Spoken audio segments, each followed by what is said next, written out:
once again.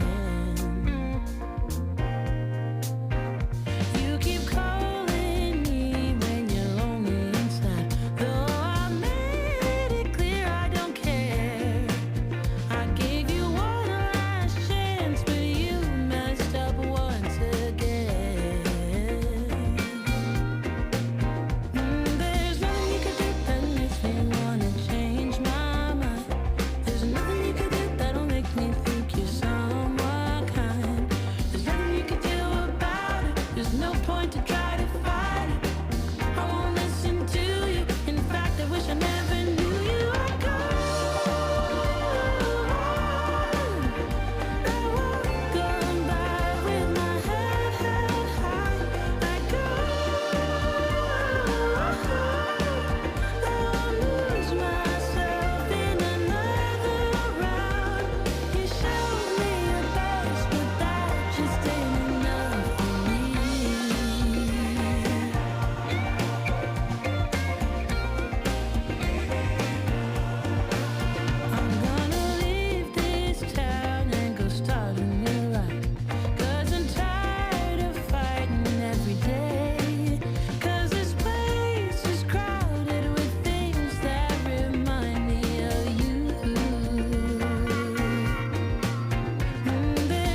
to stand up strong, face the truth about themselves, to understand what went wrong. I know we can find a way. I know we can find a way. I know we can find a way to stand up, stand up, stand up.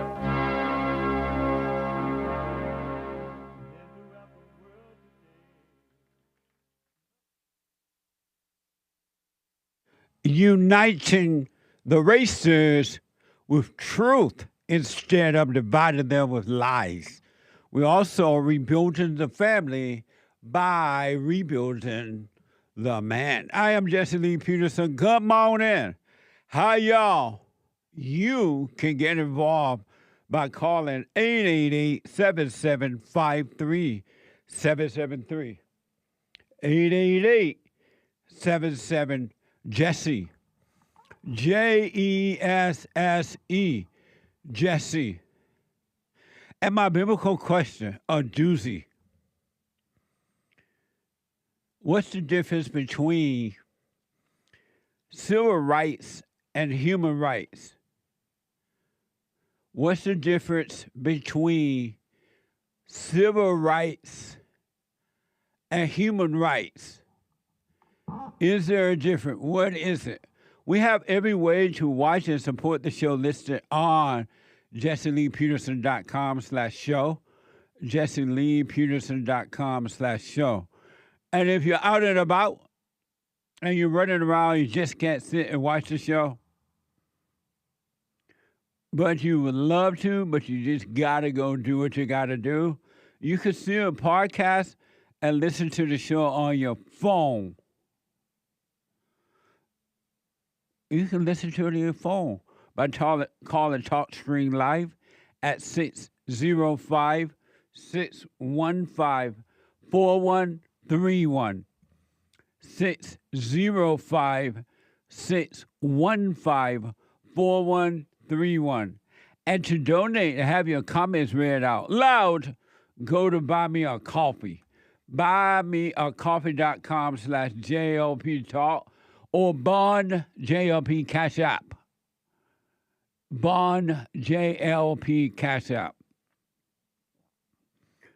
So, in the third hour today is Wednesday. It is Manhood Hour in the third hour every Wednesday. And the first 2 hours on Wednesday is... Oh, man, it doesn't say what it is. Black excellence. Oh, yeah, the third hour. Are we still doing the black excellence? There, it's not on my thing. What? The third hour is because we love the blacks.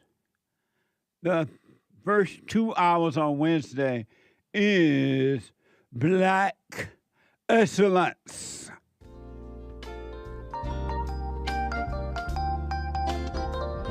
That was then in the good old days, and this is now. What's wrong with the black? It blows my mind how black people go in everybody else's business and bully them. I want to make sure we agree on that first. No, we disagree. Hold on. I'm on your ass, Jesse. What the? Come on, Coon. Hey, Tony, my mirror fro about to come off. I think you've pretty much pissed off everybody.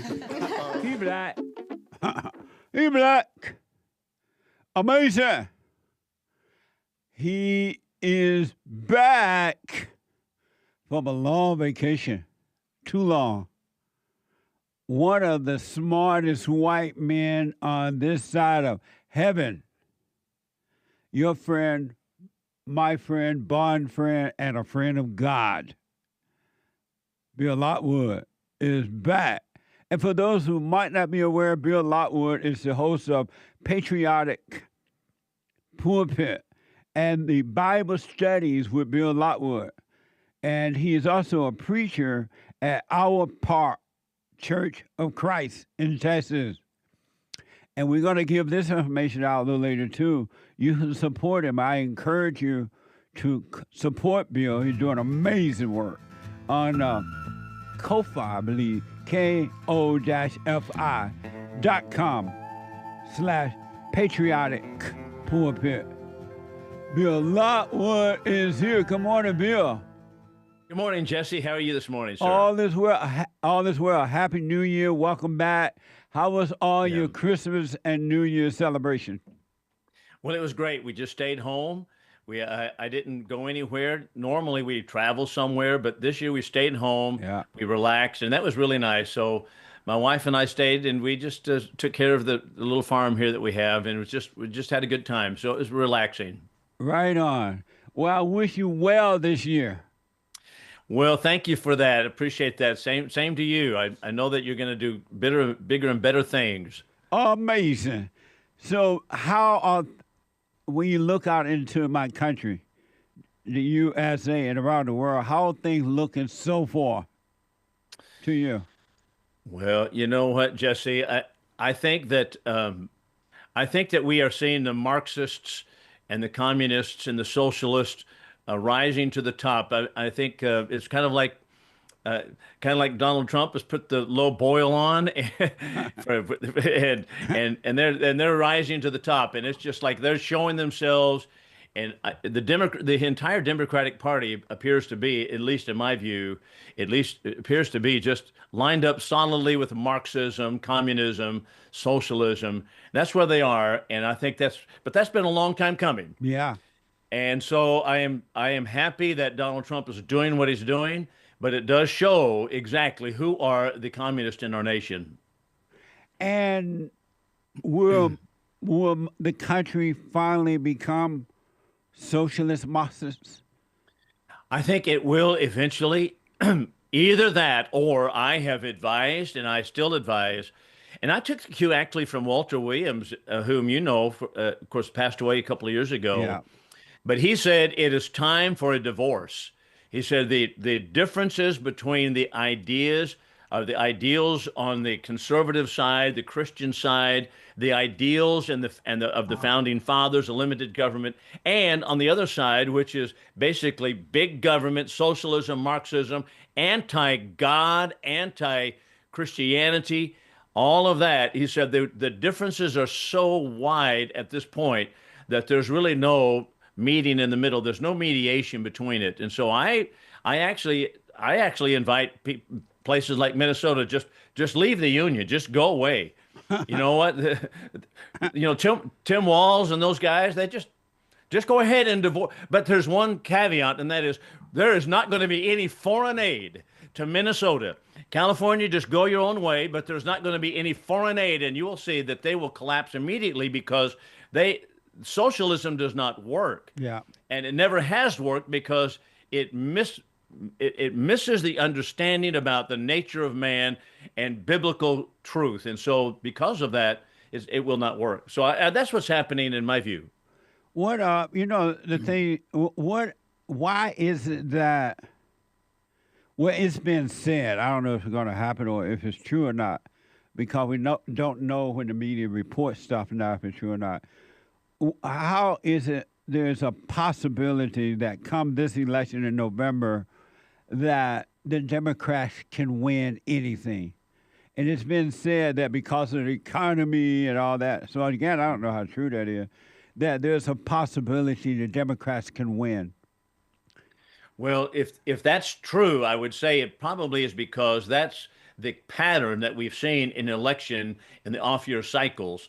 And that is that the incumbent party has so much criticism against it, and the opposite party gets generated against what is going on, that they are able to mobilize their base a lot more readily than the party that's in power, so to speak. So I think that's probably what's going on here.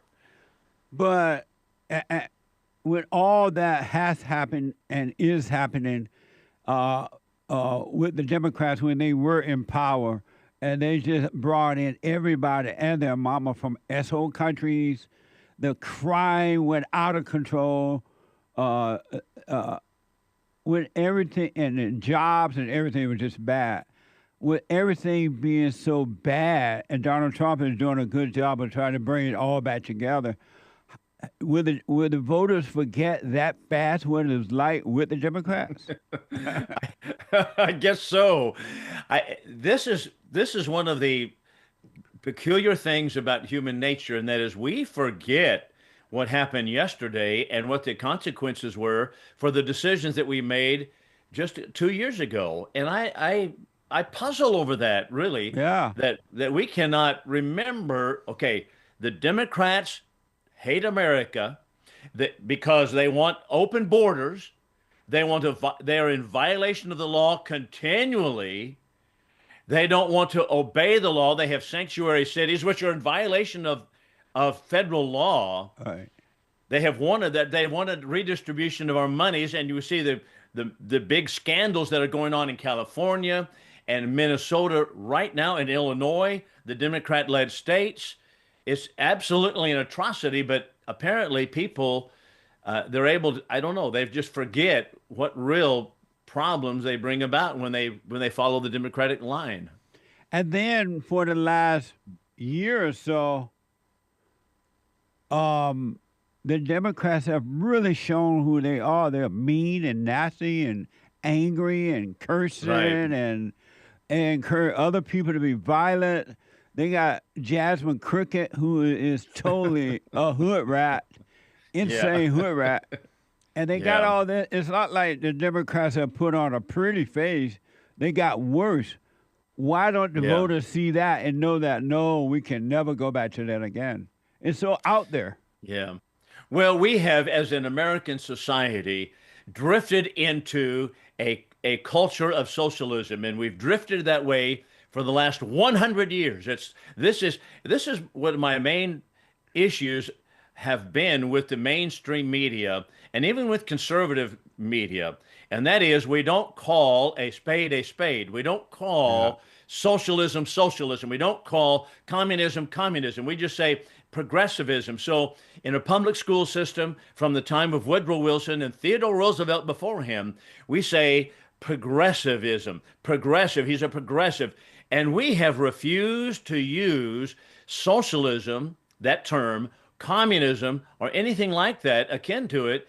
And until very recently, and also people like Mamdani come out and say, yeah, I'm a communist, I'm a socialist, and everybody's there on board with him.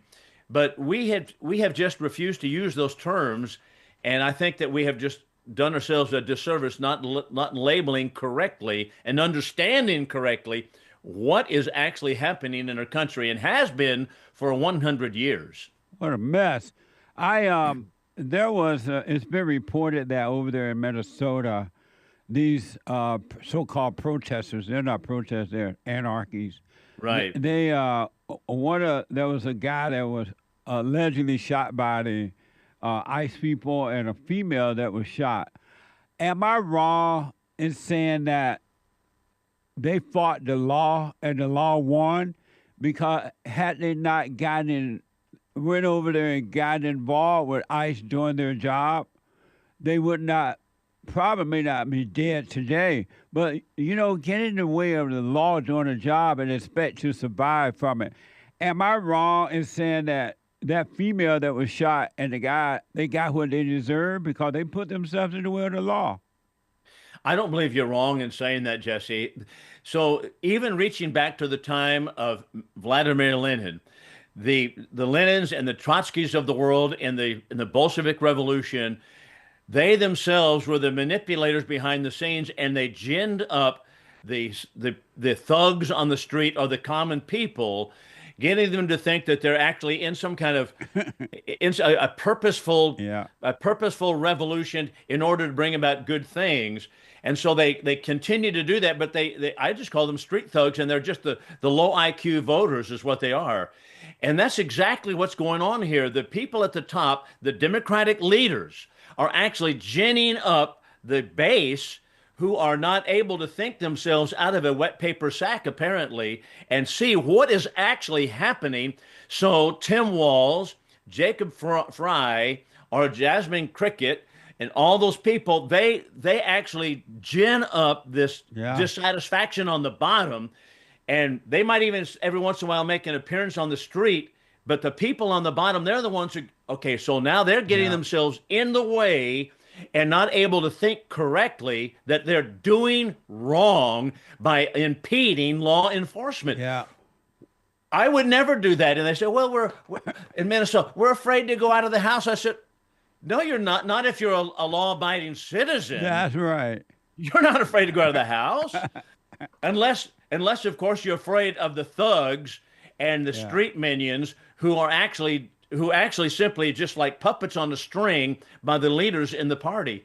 So that's what's happening. So you know what? This Alex Preddy and Renee Good, they themselves, they should have known better, but we have educated or miseducated ourselves into a place where we can't think correctly about the issues of life anymore. And right is wrong, and wrong has become right. Good has become evil. Evil has become, as Jeremiah said, and that's what's happening. So they just get out there and they don't know what they're doing. They don't have any other purpose in life. They're anti-God, of course, apparently. They don't have any respect for authority. So they go out there and they get themselves in the way, and that's what happens. Amazing. Another thing I noticed, and I wanted to know from you, is this is the first time in history has something like this happened. I noticed that in a lot of these anti-American movements, they're headed up by females, and females are dancing and carrying on, and I mean, just awful. And then these males are following these females. Has it ever happened at any other time in history when women led the radical, violent action and men followed it? Is this something new? Well, I hadn't even thought about that, actually, Jesse. I mean, that is, at least in my view, that is new on the American scene, that we have had this women's liberation so much pushed on us that the women feel like, okay, they're just as powerful as the men, and they get out there and of course, and they try to, I saw several videos, women are fighting these ICE. I thought if an ICE agent would just one time punch one woman in the face, she would be down and they would have to take her to the hospital. But they think, get in there and they're going to fight. And they're beating themselves against his breast, It's like, oh, good grief. It's just, it's ridiculous that we have had this in our society.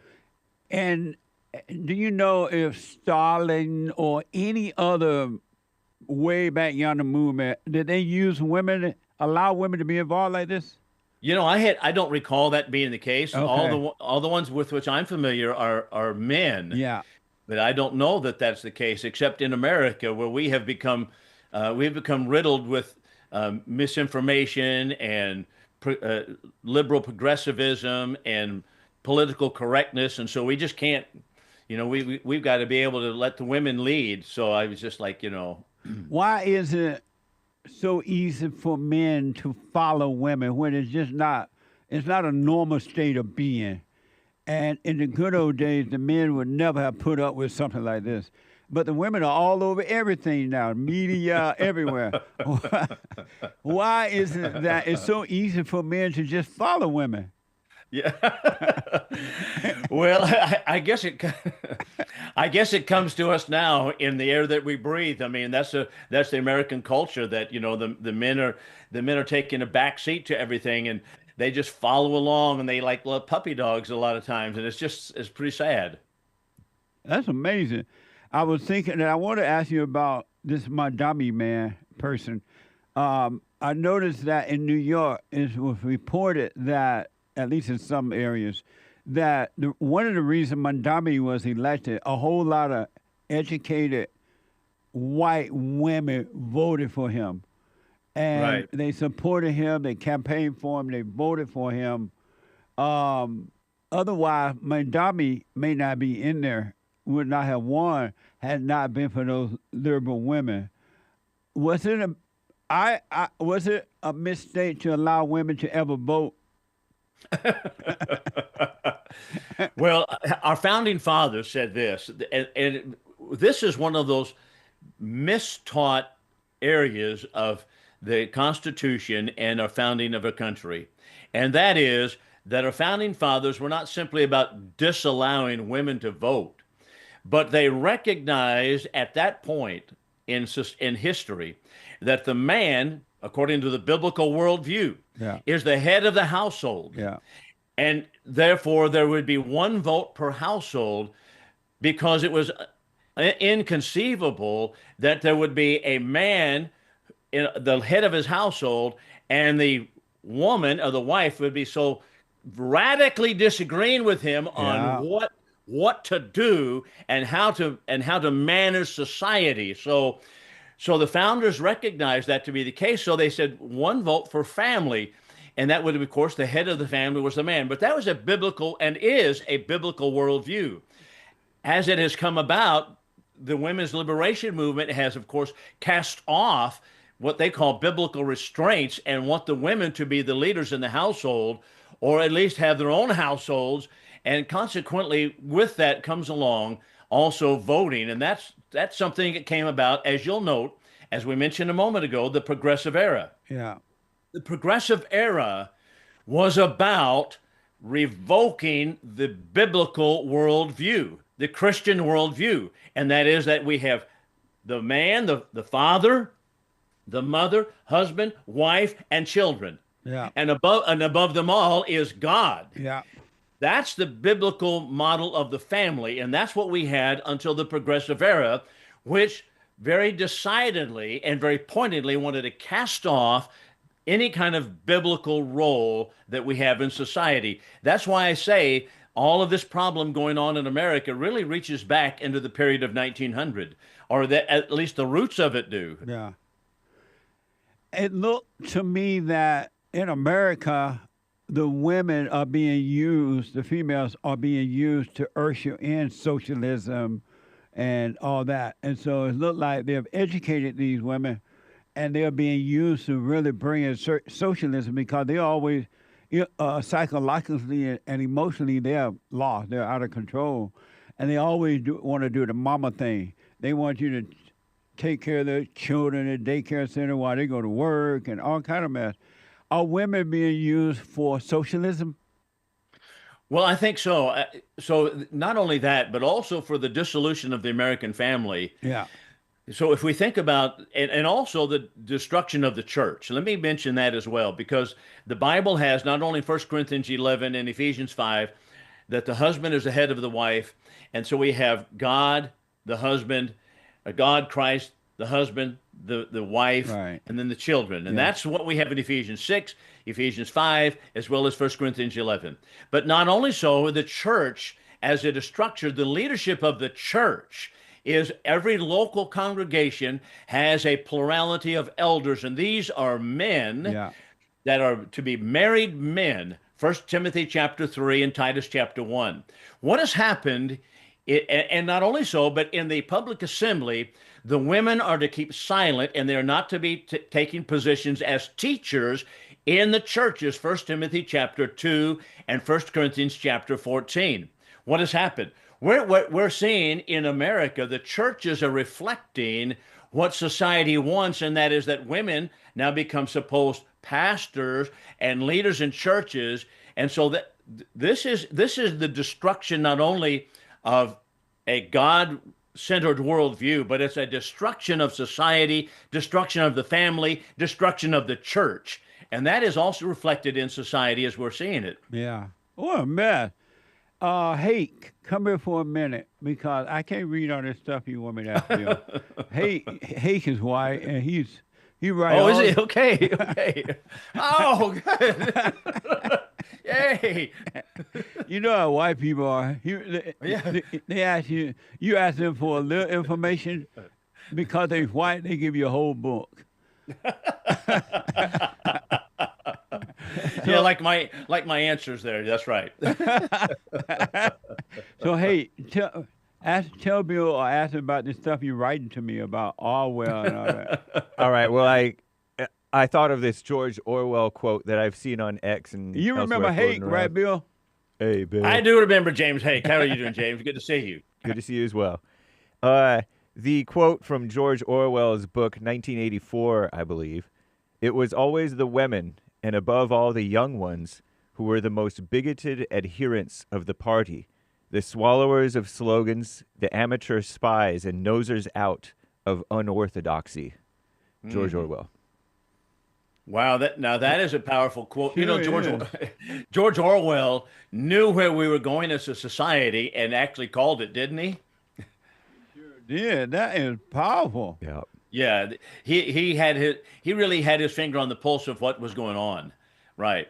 So the basic thinking here of the founding generation, as well as the biblical orientation, is that women frequently or too frequently operate on the emotional plane more than the man, and because of that, they're unable frequently.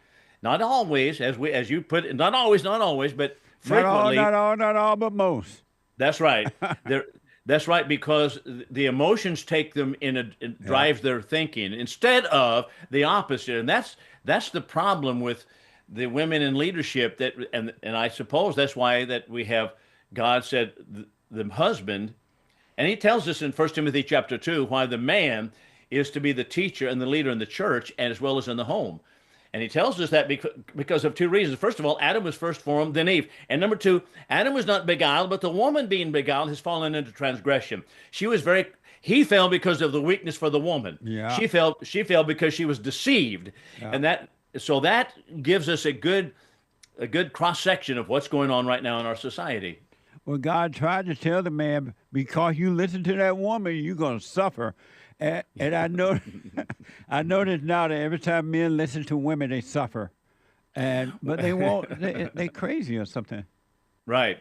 Well, so you know what? And I wanted to kind of back up for a moment and just talk about a couple of things real quickly regarding what's going on, and that is a lot of this traces back, and people say, well, okay, you've talked about the Woodrow Wilson period and the FDR period. So I want to think about how government was established by the founders, and that is they established it as a pyramid, and that is as you got up the pyramid, the less power, the less influence would be at the top. That would represent the families, the individual and the families at the bottom, the base of the pyramid. And then as you move up, whether it be a city government, a county government, a state government, and then finally at the top, the federal government. And the federal government was to have the least power and the least influence in a person's life. And that is reflected right now in what we have in society. But from the time of the progressive era, they wanted to turn this upside down. And so they wanted to make the pyramid inverted. So all the power is going to be at the top where we have the president or the federal government at the top and the individuals down here on the very point, on the very bottom, and all the pressure from the federal government and the state governments and local governments and city governments is pressured on the individual. And that's basically what's happened, what socialism has done to us. Yeah. And in part, that has come about because of Ted Kennedy, who in the 1960s did not like, and this was kind of put the final nail in our coffin, did not like the fact that our immigration policies in Washington, D.C. for the federal government was to oversee the immigration policies. He did not like that the immigration policies favored European countries over the African countries or the South American countries or the poor nations. Consequently, he argued vehemently for a period of time, saying that we need to revamp our entire immigration system because he said that, of course, favors white people over the brown-skinned people, and that's how they made the argument. Do we need to take a break? Yeah, we got to take a break. Where is Ted Kennedy now? He's in the grave. I rest my case. Yeah, but I'll tell you how that worked out, though, in just a moment. Okay, back in a moment, folks. 888-77-JESSE. Back in a moment.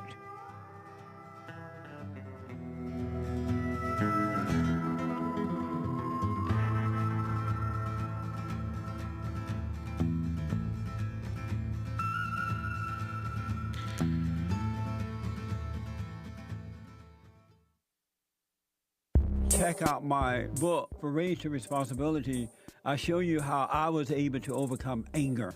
the spirit of anger was taken away from me. I had it.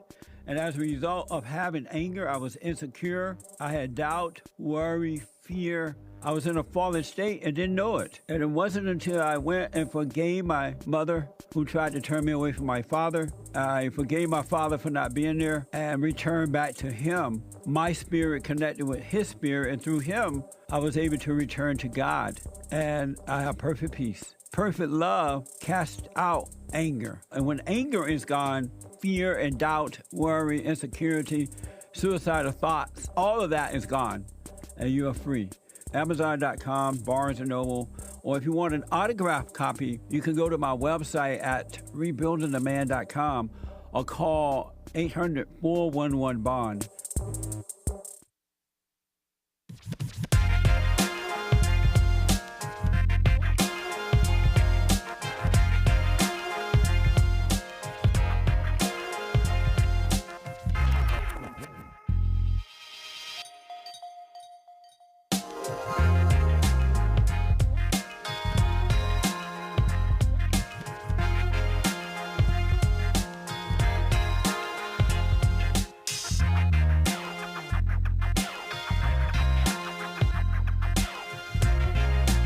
Okay, welcome back. 888-77-JESSE. A couple of quick announcements, and I'm going to get to your calls. The Hake report is coming up at 9 a.m. this morning from 9 to 11. TheHakeReport.com. The guy with the good hair. And after that, the American Anchor Baby. Energy given to him by God. From 11 to 1 p.m. Pacific time. And we have a brand new episode of the FallenState.tv. I had a very interesting, and this is like my third time debating and discussing with John. But I had a very interesting discussion with John Fugelsang. And he is an actor, author, and has a brand new book, Separation of Church and Hate. Not Hake, but Hate, H-A-T-E. Watch this. Next time on The Fallen State. I grew up believing that Christianity was about the teachings of Jesus, right? And so are you a Christian? I used to brag I was a Christian. Now I say I aspire to be a Christian. And do you have anger? All the time. Why not drop it? If I could find the right drugs to help me never be angry again, yeah. Does God want you to love him by force or choice? But this is not about love, it's about justice. You love these segregationists, don't you? You hate Jesus. Your whole movement does, and you know it, Jesse. Calm down. It was an amazing discussion. This Friday, if the Lord is willing and the creek don't rise, at 11 a.m., you can support the Fallen State by becoming a member there, right there on the YouTube channel, or locals.com, JesseLeePeterson.locals.com. All right? And then tomorrow, today, at 2 p.m., today already, what the brand new episode of Punchy TV. You don't want to miss this one. Punchy, PUNCHIE.TV. Check it out at 2 p.m. today. So Bill is with us. Bill, before we get back into the discussion, tell the people how they can support you, what you need and everything, because I really want to encourage people to help you to work. Well, thank you for that, Jesse. Well, I do have, and I have to look at it here. It's a Ko-fi account, ko-fi.com/patriotic pulpit, and that's how people can support me on the Ko-fi account, or the coffee account. So also I have I preach in the pulpit every Sunday, and the sermons are on Bible studies with Bill Lockwood, and that's how they post them. Bible studies with Bill Lockwood on YouTube, or you can go to that website.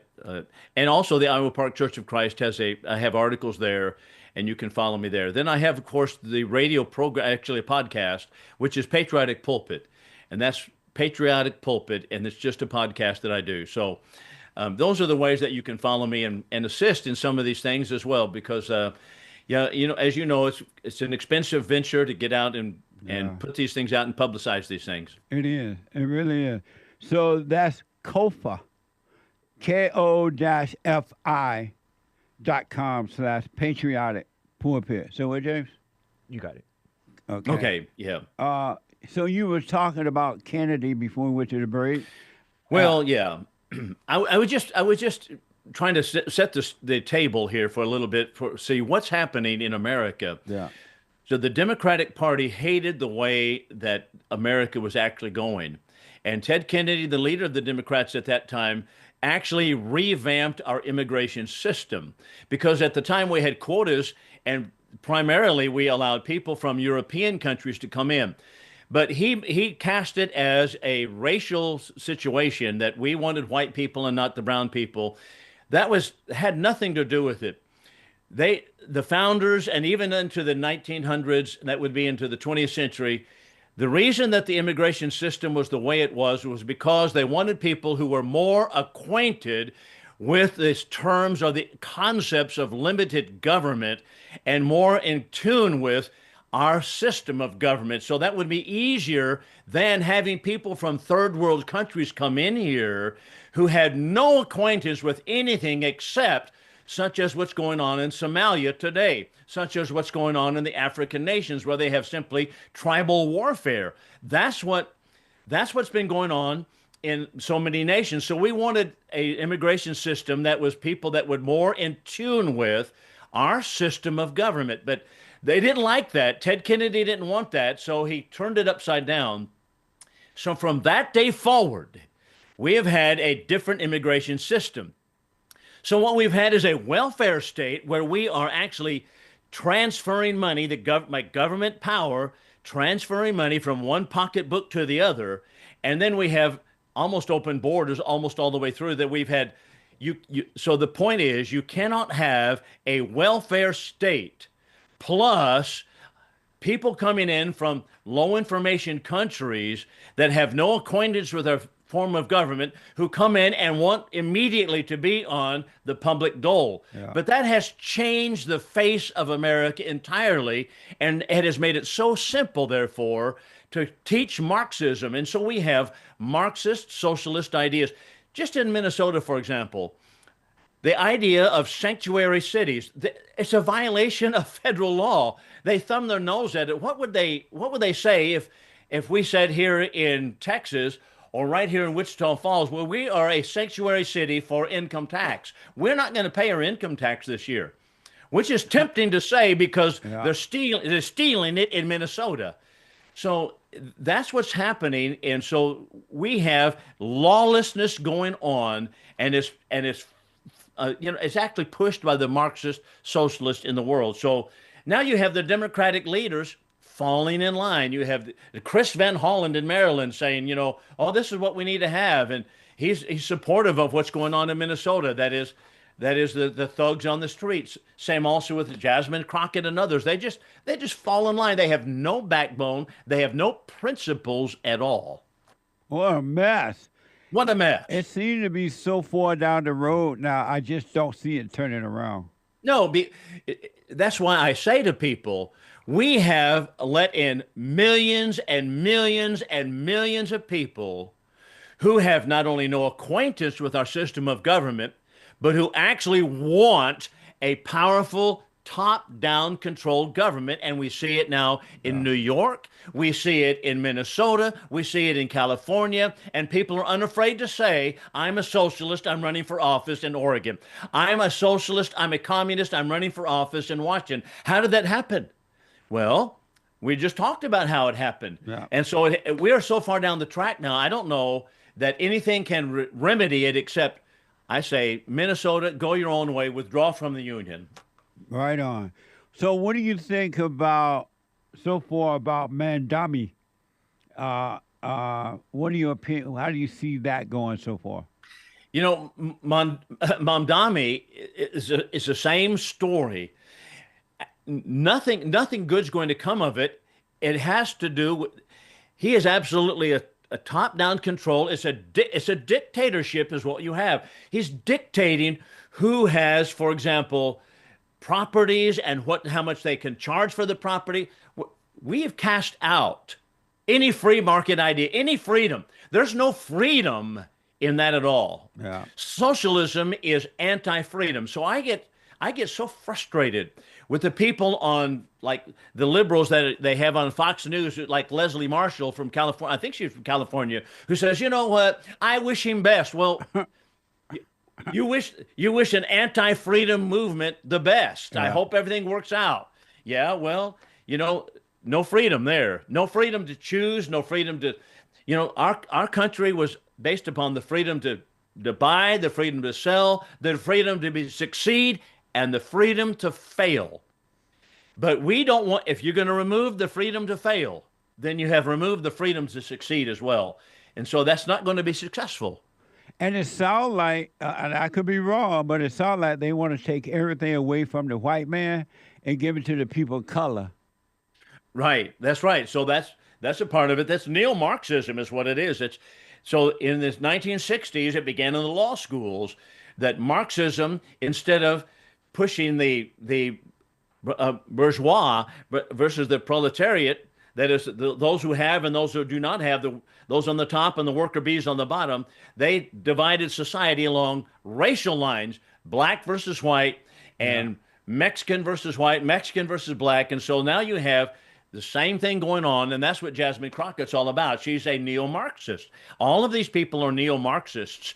And the whites, sadly, they don't even understand it, but they're following along. They're tracking along with it, just like this guy, Eric Stonewall, out in your state, California. He gets on there and he's just, oh yeah, he looks like a puppy dog following along. Yeah, we want to arrest ICE agents, and we're gonna get rid of ICE. They don't want any control of the borders, period. Yeah. They don't want it. Yeah. They want it to be an open society. Apparently President Trump is putting the guy Bovino, that's right, Jay? Bovino back on the borders, because he's more of a border kind of a guy, and he's putting Tom Home in charge of what's going on in Minnesota there. Did you hear about that? Right. I did, yeah. I like Bovino. I thought he was. Yeah. I thought he did a good job. I don't think. Okay, so I don't think anything wrong happened with ICE there at all. Me either. If you think about the law enforcement and then all the Marxists on the streets impeding law enforcement, I tell you what, if everybody that had a job to enforce something had that kind of opposition, I think they've done an amazing job doing what they have done, and I appreciated Bovino. I know that too. Yeah, I appreciated those guys. I wish there were more white men like him. Yeah, I do too. So we have. I want to play and get your opinion about something concerning Mamdani, but we have a super chat for you. A super chat from Mike Young. Hey, Bill. Do you agree? Sir. Do you agree that the civil rights movement is one of the reasons why white Americans are defending illegal aliens? This is from Mike, one of the super chatters here. I do agree with that. So the civil rights movement through the 1960s, which actually was going on in the 1960s, and people don't like to hear this, but Martin Luther King himself took a lot of his fire from socialists. Yeah. He himself was in communist meetings. He supported the Vietnamese in our war in Vietnam. And so what happened was that they took it, this is an example of where they took that which was supposed to be at a local level. Here's how our founders set it up, that the states were to be laboratories of innovation, and they were to be themselves, just like individuals, in competition with one another. So the states were to be competitive with one another on that which they were, the laws that they were to pass. But what happened was we absolutely destroyed that in the civil rights movement. We took it to the national level. And so now we have, all through the country, we have these laws that are impossible to enforce, really, frankly. But that actually began, or was one of the steps in taking it to a big government position. So I agree with that statement that I think that helped move this thing along in a socialistic direction. Speaking of Mamdani, so I didn't know what this meant until yesterday when my producer was telling me about it. Mamdani tells New Yorkers to stay at home and read a gay book titled Heated Rivalry. And here's the soundbite from that. The snow is coming down heavily across our city, and I can think of no better excuse for New Yorkers to stay home, take a long nap, or take advantage of our public library's offer of free access to Heated Rivalry on ebook or audiobook for anyone with a library card. Access to Heated Rivalry on ebook or audiobook for anyone with a library card. Access to Heated Rivalry on ebook or audiobook for anyone with a library card. And who did that? We get that soundbite from that? I don't know who did. Where?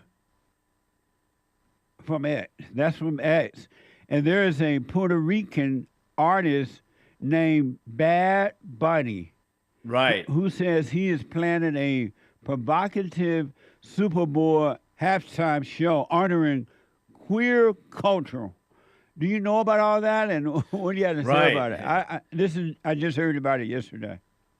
I think people need to boycott the NFL. I think we need to boycott. I have boycotted them for a long time anyway. But they have entered into politics, even back to the day when, I don't know if people in the listening audience will remember this, but when Arizona, my home state, said we're not going to make Martin Luther King Day a holiday in Arizona. We're not going to do that. So the NFL said, then we're not going to have the Super Bowl there in Arizona. We're not going to have it in Phoenix, which it had been planned at one point in that future from that period of time. So they entered into politics right there. That I just thought, I am tired of that. Yeah. If Arizona wanted not to have that, which I don't think they should have it as a holiday, I don't think we should have it as a holiday now. Right.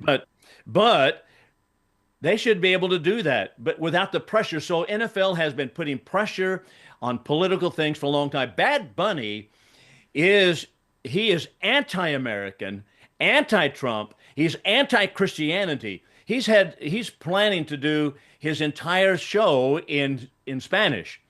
And he says, you know what? If you don't know Spanish, he said, it takes about 5 years. You need it to get it in about 5 years. In other words, the idea is it's going back to what we've talked about on this program before, and that is a reconquista of the Southwest by the Mexican culture. That's exactly what they preached in major Mexico City newspapers for a long, long time. Or they have many years ago, they preached reconquista. What is it? That is to take back the Southwest by mass immigration. And he's part of that. I thought, he hates Christianity. He hates Trump. He hates America. Why have him? I just thought, well, we need a boycott. When are we going to put down and draw the line and say, that's enough? I'm not going to have that. There's a couple guys told me that the reason they like to go to football games and things like that, because it gives them a chance to make a lot of noise, yell and scream and applaud. And when they are doing that, they forget how much they hate their wives. And so they said when the noise is not there, they remember how much they hate the wife. And so some of them say their wife go with them, and when the noise settle down, they look over, they remember how much they hate the wife. So they love the noise. Donald Trump, Hake is telling me that Trump said it's not going. Is that right, Hake? That's what I heard. He's not going. Yep. Oh, okay. Where you get that from, Hake? I don't remember, but I remember seeing, he said, it's too far away. Yeah, it's too far away, yeah. But he also said it's very sad that NFL would have Bad Bunny there. So I have noticed there's an organization in Oklahoma.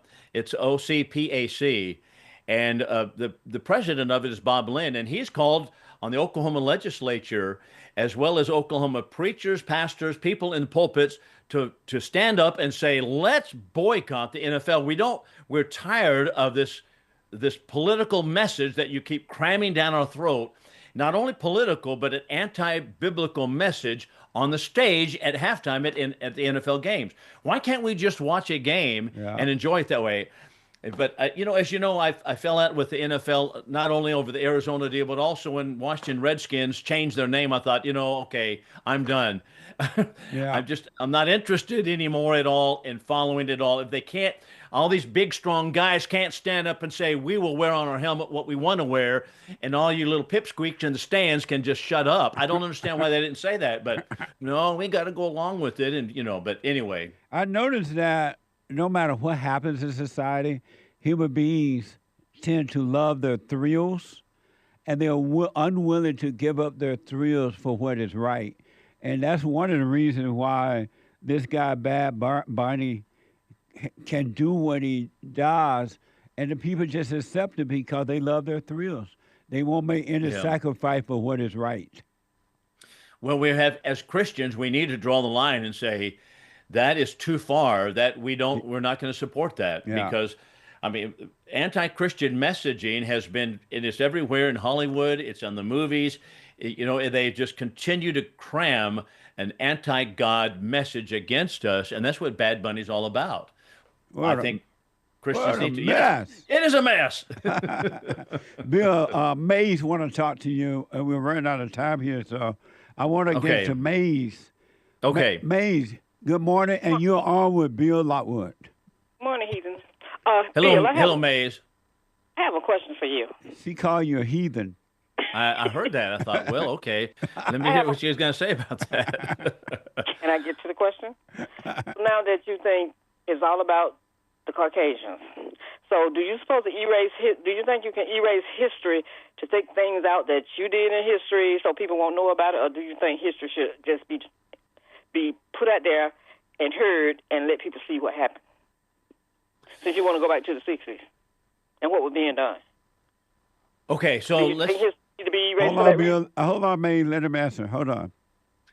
Okay, so first of all, this deal, what you have done, the idea of the collective idea is basically socialism. So you're operating on a socialistic platform to say that, okay, all white people, all white people are responsible for everything that any white person or a white culture has done in the past.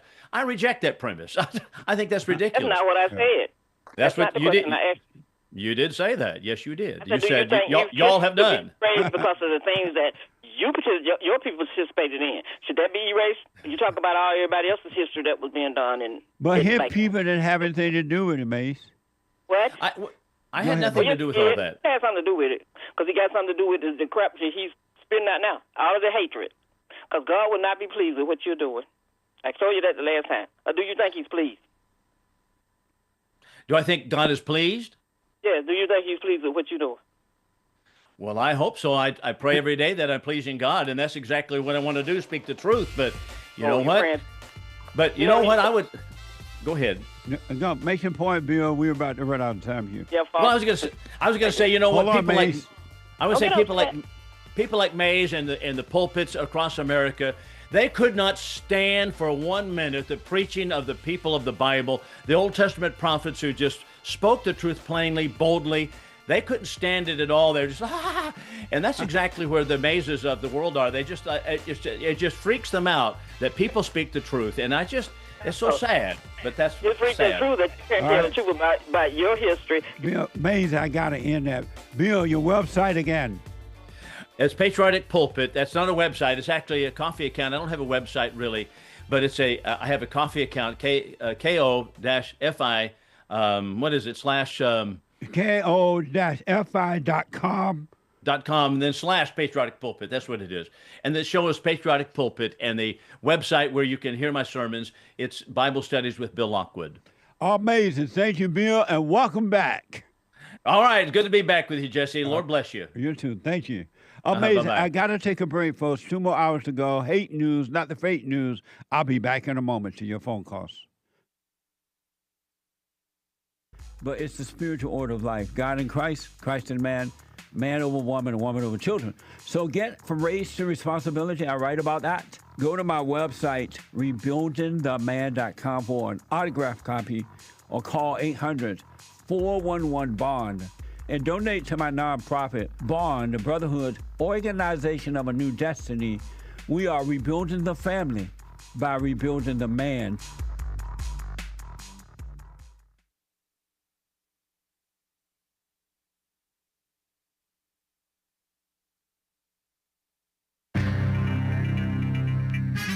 There's some serious mess going on in this here old world. Am I right or am I right? This is the end of hour 1 already of the Jesse Lee Peterson Show. First hour of Black Excellence. Wednesday, the 28th of January, AD 2026. Black Excellence continues into the second hour. Coming right up, y'all. We will get to your beautiful calls. There is one line open. You can call in right now, even during Hake News, Not Fake News, to get on hold, to get on air in the second and or third hour. Third hour is Manhood Hour of the Jesse Lee Peterson Show. And so call in now if you like, if you have such a hankering. And, of course, after the Jesse Lee Peterson Show, the Hake Report, that American Anchor Baby, and later today, 2 p.m. Pacific, 4 Central, 5 Eastern, Punchy TV. Punchie. No Y in Punchy. Punchie TV. Commie Nonsense Network, CNN, reports that the way that so-called clinicians diagnose mental illnesses could soon change dramatically, for the better or for the worse, or irrelevant. A cornerstone manual, or both, right, known as the Psychiatry's Bible. Psychiatry being kind of like psychologists, except they can prescribe medication, I think, is what I've been told, is being radically overhauled to so-called improve mental health assessments because they know and they have to admit that it's failing. They have this DSM, the Diagnostical Statistical whatever manual. What is it called? The Diagnostic and Statistical Manual of Mental Disorders. And they're currently at the DSM, Diagnostic and Statistical Manual 5-TR, whatever that is. And they're going to change the name and all kinds of stuff and be more inclusive and other dumb stuff, misguided. Maybe some stuff will improve. I don't know. Anyway, so good luck with that. Commie Nonsense Network, CNN, reporting Minnesota's ICE crackdown. New details emerging about the fatal shooting of Alex Pretty, a so-called U.S. citizen, un-American probably, right? Seemingly. Killed, allegedly, by Border Patrol agents in Minneapolis. An initial Department of Homeland Security report says 2 officers fired their guns during the encounter, though it remains unclear, that is, whether bullets from both officers struck Pretty. Meanwhile, our greatest president, Donald J. Trump, said he plans to de-escalate tensions in Minnesota. That's a man, huh? Maybe so. Not sure. After claiming that the enforcement actions removed thousands of hardened criminals. Nice. Border Czar Tom Homan has also been taken over. He's also taken over Minnesota's ICE operations in the wake of Pretty's shooting, part of a broader leadership shift and amid intense scrutiny of the federal response, because they don't want to scrutinize these degenerates who are anti-ICE. Terrible. And so-called political violence. All of a sudden, the commie nonsense wants to bring up political violence. A man has been charged, so-called man, with third-degree assault after squirting an unknown substance at Democrat female Congressman Ilhan Omar during a Minneapolis town hall on Tuesday, yesterday. The incident occurred shortly after Ilhan, they call her Omar, called for the impeachment of embattled Homeland Security Secretary Kristi Noem over her handling of federal immigration enforcement in Minnesota. Security quickly restrained that suspect and escorted him from the room. And like I said, I think he's charged with third-degree assault or something like that. Omar Ilhan said she is unharmed and will not be intimidated by the attack. Thank the good Lord and thank goodness, I guess, that it was not, apparently not acid or something evil, crazy like that. Lawmakers from both parties condemned the assault and emphasized that political differences should never lead to violence.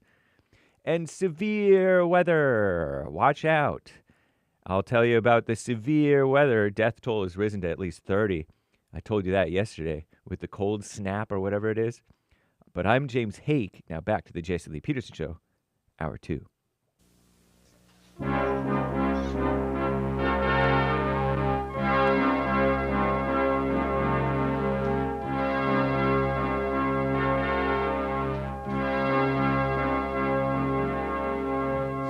in the world today, men have got to stand up strong, face the truth about themselves, to understand what went wrong. I know we can find a way. I know we can find a way. I know we can find a way to stand up. Stand up. Stand up.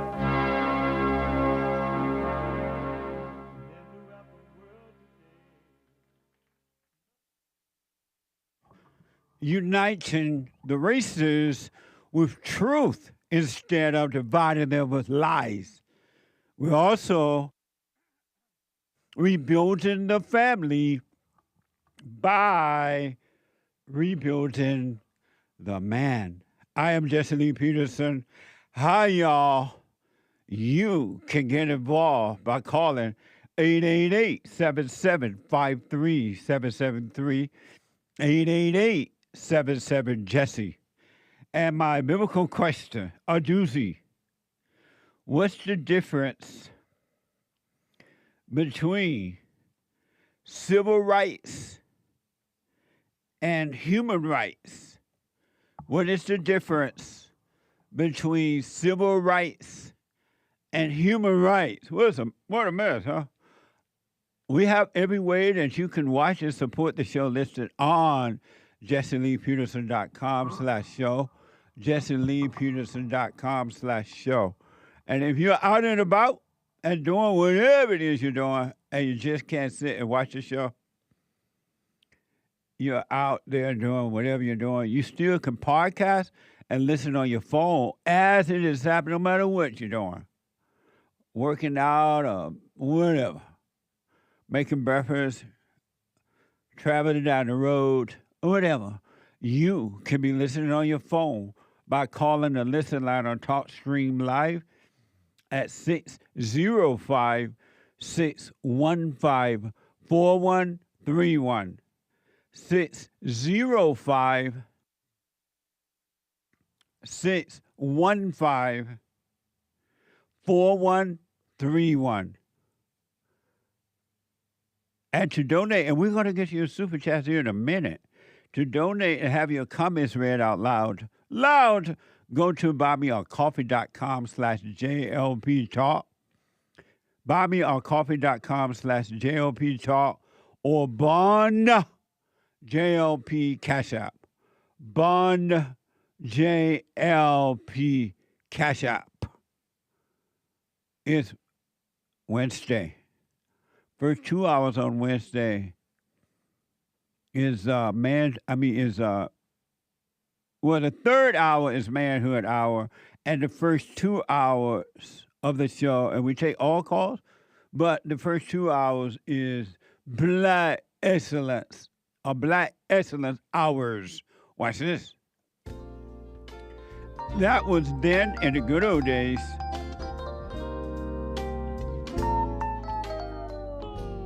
And this is now. Black excellence. What's wrong with the blacks? Yeah, I don't know. Nobody can actually know. There's no love in the blacks. Everybody hates us. No. Not all, but most. Right. So that's what's wrong with the blacks. That's what's wrong with the blacks.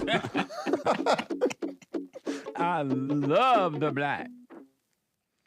So we have been encouraging the black for the last 35 years or so to wake up, to take back their own individual lives, to stop blaming, forgive their mothers and grandmothers, and return to the Father. Because as with all people, there's not one, they have been divided. They have been separated from the Father, the earthly Father, and as a result, of the earthly father being separated from the earthly father, you've been separated from the spiritual father. And until you return to your earthly father, men and women, you're never going to be free. It just ain't going to happen. You can get all the reparations. You can blame until the cows come home. You can be a victim, and victims are evil. You can be a victim or whatever, but you're never going to know the Father until you start loving, return to your earthly father. Simply means don't resent him. Don't resent your earthly father. And when you don't resent your earthly father, you will have a relationship with your spiritual father. It ain't no other way. How can you say you love God who you never seen and resent your earthly father? It's impossible. You can read and do whatever you want, but until you return to love, and you gotta forgive your mother. All people, every human being on the planet, I don't care how nice or bad or whatever mama kind of act or showcase personality she put on, she still turned you away from your father and recreated you her image. And not her image, but the spirit of evil that's in her. And you're not going to overcome until you deal with that. Ain't no way around it. You can read the Bible, you can run down to the front of the church and accept Jesus as your Lord and Savior. You can be baptized in water. You can do the hold the cross hand thing, and you're still going to be lost. I promise you that. Salvation is within. Eternal life is within. And the only way you're going to enter that, you got to drop the nature of evil. Your heart must change from hate, anger, resentment, whatever you want to call it, frustration, to good God. And that's not going to happen until you admit that you're angry and let it go. Drop it. All right? It just ain't going to work. So we try to point that out to all people because the blacks been so lied to for the last 70 years or so. It's hard for them to imagine. Not all, because a lot of blacks are starting to hear the forgiveness message and taking control of themselves and stop blaming. And they're like, wow, that makes sense. And they're waking up. They didn't know that they were being lied to. Amazing. So, let me take some calls because we had Bill on the first hour. We didn't get to a lot of the calls here. Let me go to Michigan and talk to Noah. Noah, you are on the air. Hey, how's it going, Mr. Peterson? All Good to is hear well, from you Noah. again. Good. So I wanted to hear your opinion on this. So me personally, I don't believe public school teachers should get raises. I think they don't teach our children the right things. They don't teach academics anymore. They teach activism over education, you know? Like, it's getting ridiculous. They teach your kids how to be a better gay person. They teach them ebonics. I mean, they teach them all kinds of messed up things. So I just don't think that teachers deserve raises if they're not going to do their jobs, you know? And I agree with that, but I also blame the parents because if the parents didn't send their children to the schools, then the teachers couldn't do that. And so they know that the parents don't love the children, and they use the education system as a daycare center, and they know that the parents are going to send the children anyway, knowing that the kids are being brainwashed, dumbed down, and demoralized. And they know that the parents, the mothers, do not love the children at all. She got to go to work. She want her thrills. And they know it, so they can do it and get away with it because the parents won't stop sending their children around. Right. So, Jesse, what would you say is the best explanation? What would you say would fix the public school system entirely? If the What would parents be your stop, solution? if the parents start to educate their own children and stop sending them to the schools. You're right, man, because they're not doing what they're paid to be doing. They're pretty much just teaching our kids a bunch of nonsense like activism and all that. But they Shouldn't have be like that. They, like I just said, and we repeat it now. That's what the parents want, and so. They want that. Yeah, that's why they send their children to the school. They don't love them. They don't care about them. They just want to get away from the children and go out and get their thrills of pretending that work is important. Okay, I didn't hear that. Okay, I understood it was the parents' part, but yeah, I can see your point now Because better. if they didn't send them there, who would the teacher be able to teach if no children are there? They know the parents don't want the children anymore, so they can do it. That's why. And I agree. If they had get rid of the public schools that's funded by the government and had private schools, things would change as well. I actually agree with that. I think it would be more interactive with the students because let's be honest, like kids are failing because they're not getting one-on-one time with the teachers when they're teaching a class of 30 people, and the results are showing every day in America that our education system is a failure, and kids are failing and dropping out in record numbers. Right on. Amazing. Go ahead. I appreciate it, Noah. Oh, okay. You have a great rest of your day, sir. You too, buddy. Thank you. All right. Bye-bye. Bye now. 888-775-3773. Super chat. Super. Super chats. Over on YouTube yesterday, Aaron says feminism is Marxism, is abolish the family, is evil. Evil comes through feminist woman Jezebel when women rule over men. Yeah, every time you listen to the woman, you suffer. Emotional hell is certain. Amazing. Thank you. Thank you, Aaron B. Thank you. Acadian out of Canada. Can we get a oh? Love y'all. Heart.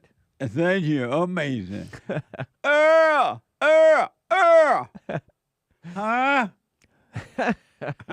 Good old days.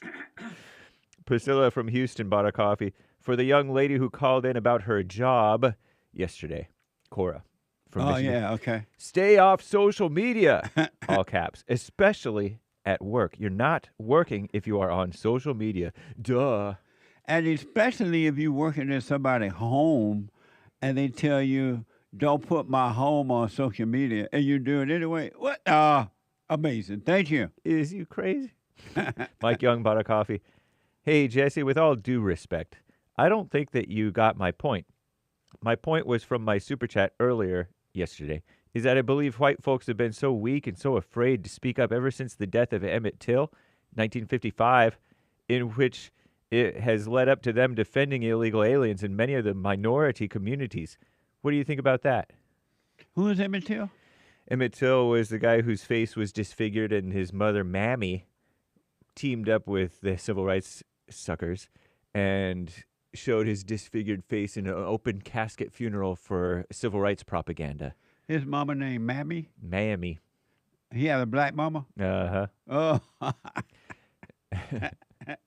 And what about it?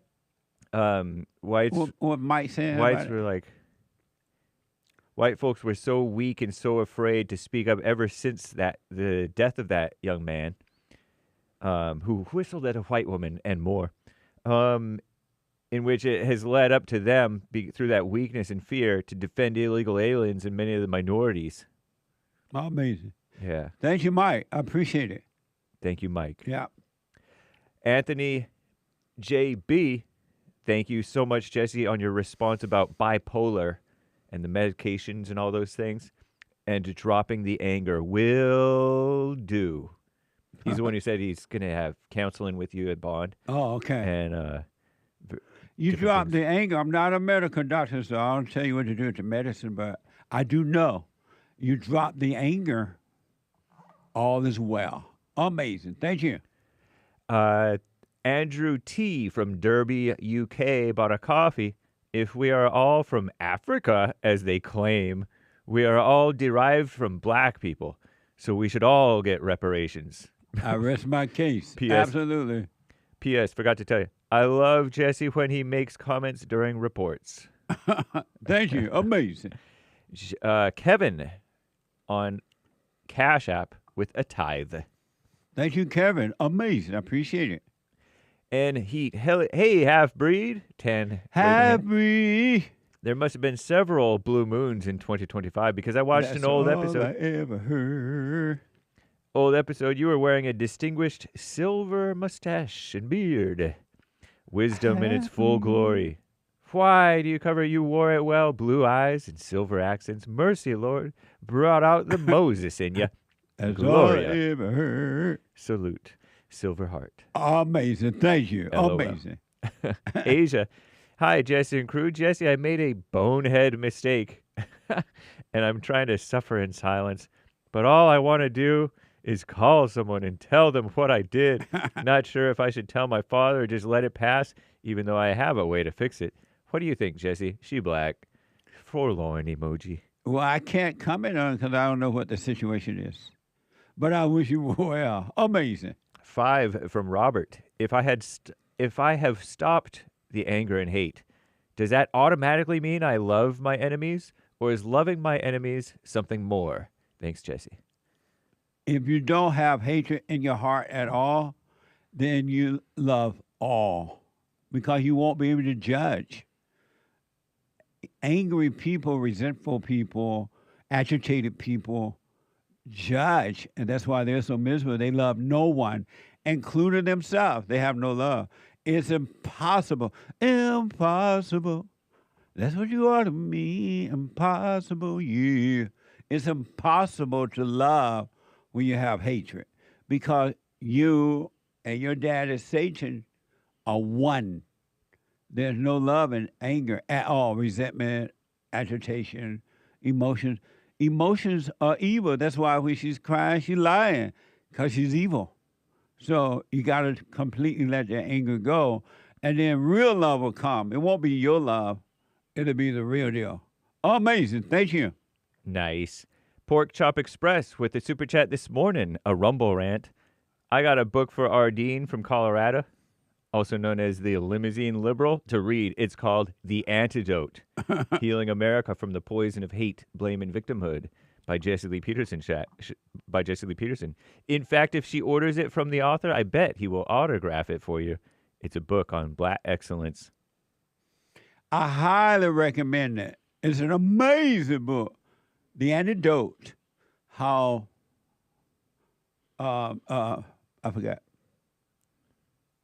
Healing America from the poison of hate, blame, and victimhood. Go to rebuildingtheman.com, rebuildingtheman.com/stores or jesseleepeterson.shop. And yes, I'll be more than happy to sign it for. Amazing. Thank you. A. St. Cross, thank you for doing what you do. Amazing. Thank you for helping us to get done what we do. I appreciate it. Skip Log Fire. Hello, Skip. Thank you, JLP, for turning me back to my 2 fathers. Earthly father, heavenly father, presumably, right? Not the LGBT kind. Catch you on the flip side. Splib, strong arm, cool sunglasses, thumbs up. Stay with it, stay with it, stay with it. Jason A.B., thank you, sir. No message. Thank you. Pastor Chatelet, smoke detector chirps are Black excellence, says on pill. What? Amazing. Thank you. Another from Jason A.B., no message. Anthony L., cool sunglasses sticker. And an Anthony L., thumbs up sticker.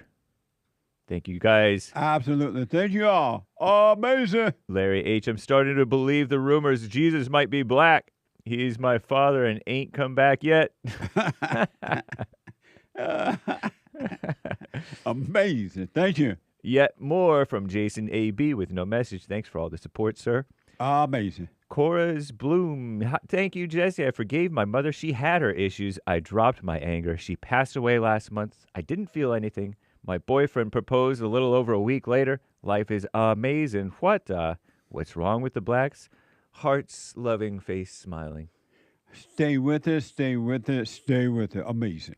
A. St. Cross, 5 coffees. I've been watching you for free for years. Sorry about that, but I never got into all this stuff. but have begun wading my toe into the culture war in my way. I sent a link to your ex with a story that you may find interesting. No pressure. I appreciate all you've done. So, yeah, I'm very new to all of this. Thanks again, A. St. Cross. Thank you, and welcome aboard. Mike Young, thank you for your question for Bill Lockwood, sir. We got that out Thank you, there. Mike. Jason A.B., lefties, reparations, red, white, and blue, MAGA, B something. And I shall not repeat it, but thank you. Thank you.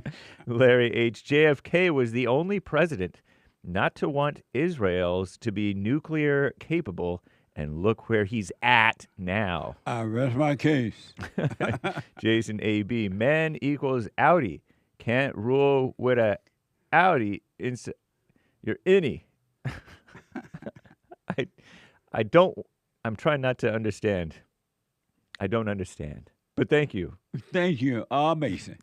Bulghart Wolf, welcome JLP show member. Walking Roscoe sent gift memberships, 10 of them. Right on. Thank you. Pastor Chatelet on Rumble. Hey, Mays, the Democrats started the KKK, and a third of those killed were whites. All were Republicans. Big smile. We want to talk your people. Look at the Democrats, Mays. Amazing. Thank you. Jason A.B., born human rights love. Born civil rights hate. He responded to It sounds like it, yeah. biblical question. What's the difference between civil rights and human rights? Thank you. I'll put my 2 cents in on Sunday. Jason A.B., I need better emojis to fly. Hook me up. He also says, where's my white? He gives a few super chats. Where's my white privilege free membership? We're waiting on it. Amazing. Thank you. Jason says, my life was no privilege other than God. Amazing. Thank you. Bulghar Wolf, Bill, and I didn't see this. He asked, Bill, opinion on Jews' role in the Federal Reserve and the USSR? But Bill is not here. That was for Bill Lockwood? Yeah, I was remiss. I missed it.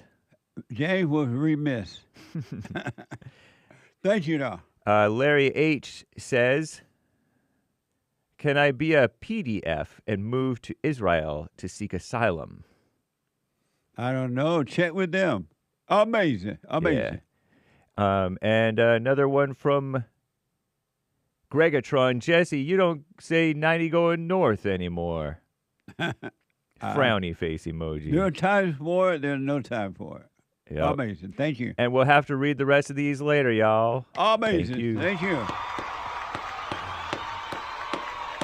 In a minute here, I want to tell you all, encourage you, it's time. This year is endurance.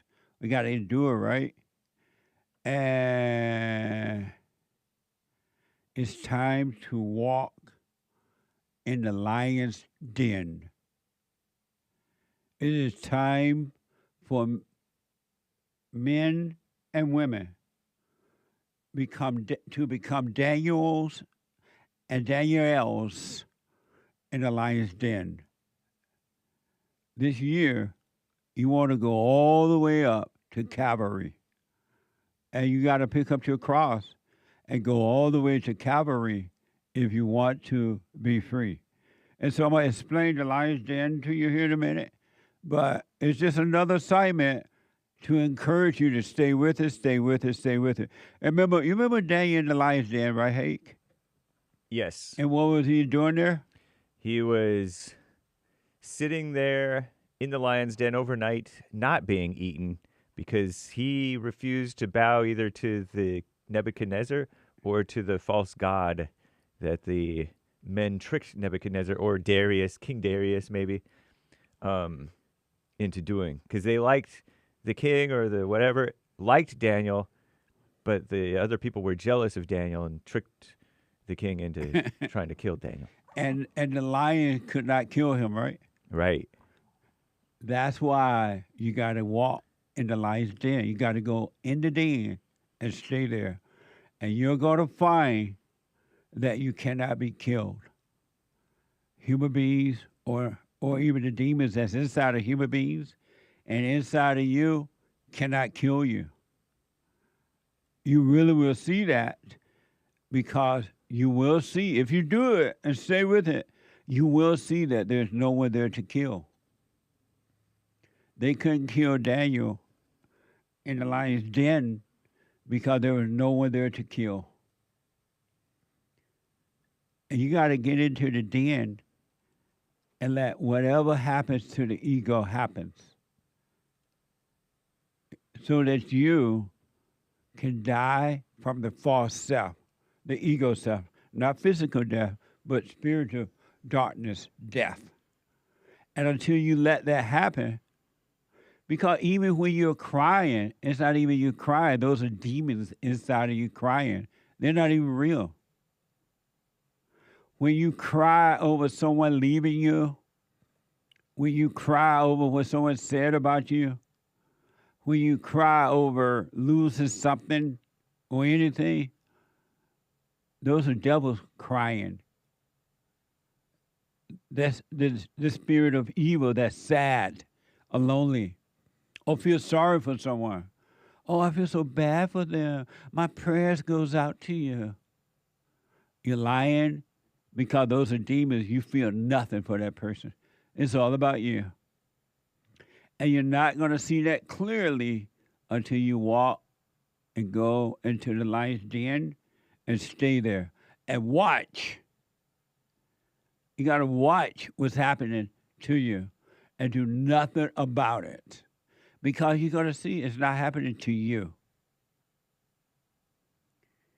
Amazing. But we'll get into that a little bit more as we move forward for those men and women, those Daniels and Danielles who are working on themselves. You're going to see that it's always been about the false self.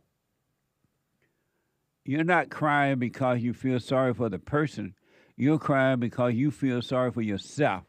You are getting something out of it. Ego's something, but you're getting something. CODY is the first time I call out of Indiana. I'm not hearing myself in this thing. It's just blank in my ears. It's like I hear myself, but it's out there somewhere. It's awful. Let me go. CODY, you are on the air. Hey, how you doing? All is well, CODY. Can you hear me well? No. I hear you very well. Okay, that's good.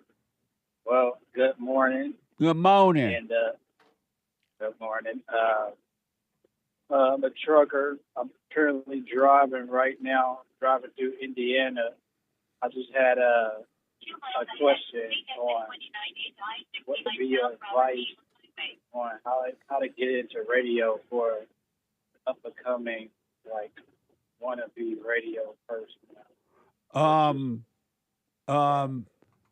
You just go and do it. Nowadays, because of YouTube, you can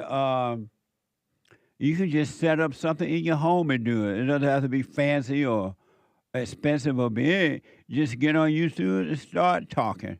It's not like in the good old days when you had to audition for a radio show or be invited on someone else's network to do a radio show. Nowadays, YouTube is easy for anyone to get on. Right. So how do you accumulate money? Like, first starting off. Well, you have to start with, you have to use the money that you have. Like your job, you make money from your job, right? Yeah.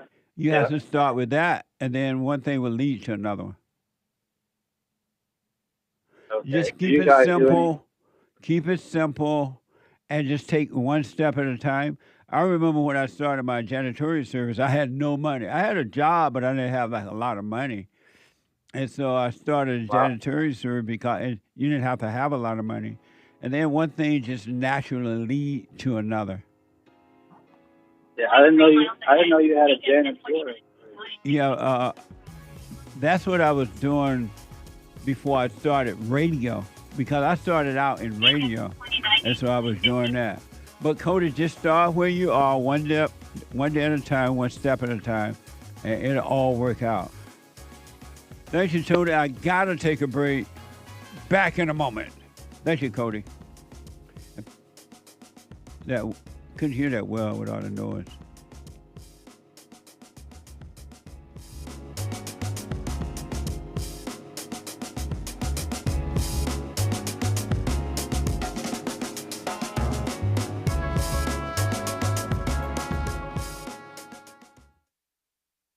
check out Punchy's Coffee. I have my own coffee now. Punchy Coffee is good. Every bag is roasted to order. Freshest flavor. Top quality. Specialty grade beans.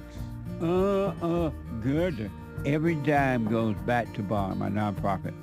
And we are rebuilding the family by rebuilding the man. So when you're drinking coffee and enjoying it, just know you're helping somebody. Amazing coffee. Punchy has his own coffee now. What the? And it's so good. All the way from the plantation to my own coffee. Who would have thought? Did that coffee come from the plantation? Did I pick my own coffee? Check it out. Go to rebuildingtheman.com, rebuildingtheman.com/stores, and get Punchy's Coffee.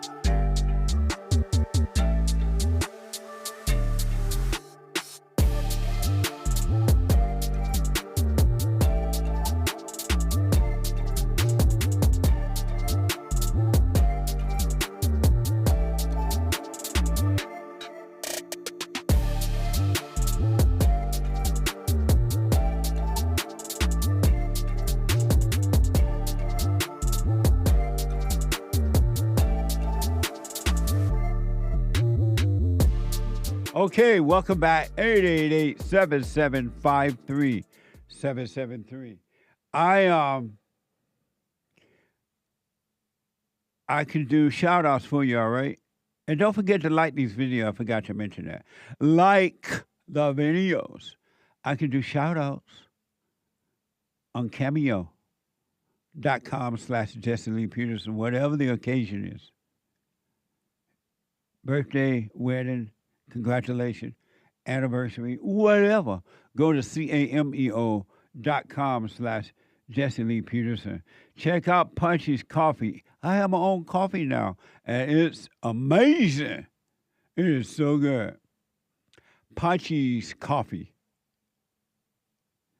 Go to jesseleepeterson.shop or rebuildingtheman.com/stores.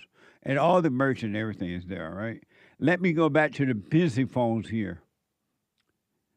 Let me go to Eli out of Canada. Eli, you are on the air. Eli? Hello? You are on the air. Yes, sir. How are you, Jesse? All is well. Yeah, I have a quick question for you because it's like a little situation I have. Okay? All right. With my grandmother, okay? So here's the thing. It's not that I don't care, but she's like, she doesn't have her brain anymore, and you know, her body's failing her, so she don't remember anything. And the thing is, my father always called me, and I'm like, how is she doing? Because I don't really, like, it's not that I want to go, but she doesn't remember me. It's like, I don't mind not going, you know? But I'm like, is it kind of wrong for me, like, to don't, you know what I mean? Like, I don't. It's not that I don't care, but it's kind of that because she doesn't remember me, and I feel like why my father like asked me to go is really because he wants me to go. You know? I'm getting really static noise in your phone here. Let's give it a moment. I think it might fix itself on this case. Okay. Let's give it just one more moment. 888-77-Jesse. So when you say, is she like in a old folks home or something? No, she's at my auntie's house. So why don't your father call over there and ask her? Well, I can't even call her because she doesn't. I said, why don't your father call your auntie? Well, he calls her. My father always goes there, you know. So my father goes there. I thought you said your father called you to find out how she's doing. No, the thing is, my father goes to my auntie's house, and me, I'm working. I don't live there anymore, so I don't I don't have the urge to come and to see her because I'm like she doesn't remember me. I don't know, like because it kind of sound rude because I'm like yo like she had her time, we had a good time together, but she don't remember me. That I don't. And so I your feel like question, your question is what?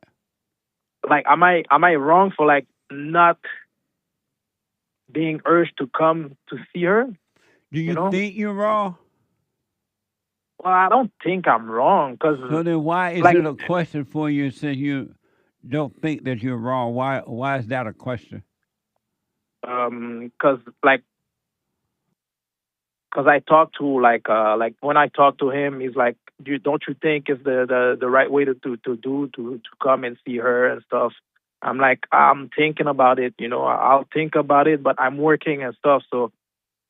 Why don't you just say no? I don't want to come. I'm not going because I don't want to. Why don't you just say that to him? Because I don't care. I don't care of not coming. But why don't you coming, say that to him though? Why don't you tell your father that?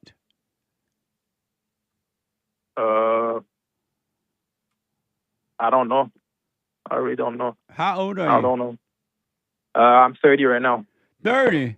So why can't Yeah. you speak up to your father? No, I can. But why I don't can't you speak say up. it then? Because I didn't think about it. I didn't think I was. I just don't mind not going. It's not that I don't want to go, but I don't mind not going. But why don't you know? tell your father I don't want to? Because it's not that. I don't know.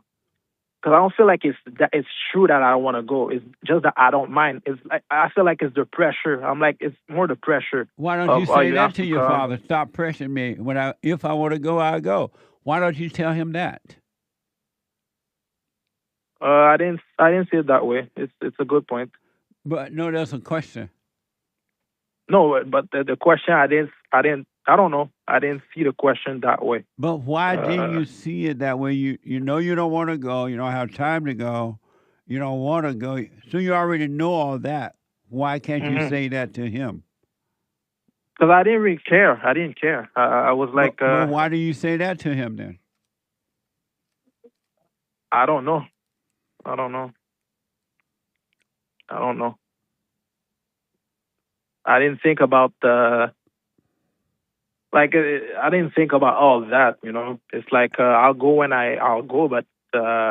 But you already know within yourself. If you want to go, you go. If you don't, you don't. You already know. Even when your father is suggesting that you go, you already feel that I don't want to go, or I'll go if and when I want to. Why don't you say it to him at the time? I don't know, because I feel it's more like the pressure. Because like she's not going well. She's not. She But doesn't what does remember that have to anything. do with you? The crazy thing is I'm always saying the same thing, but I don't know.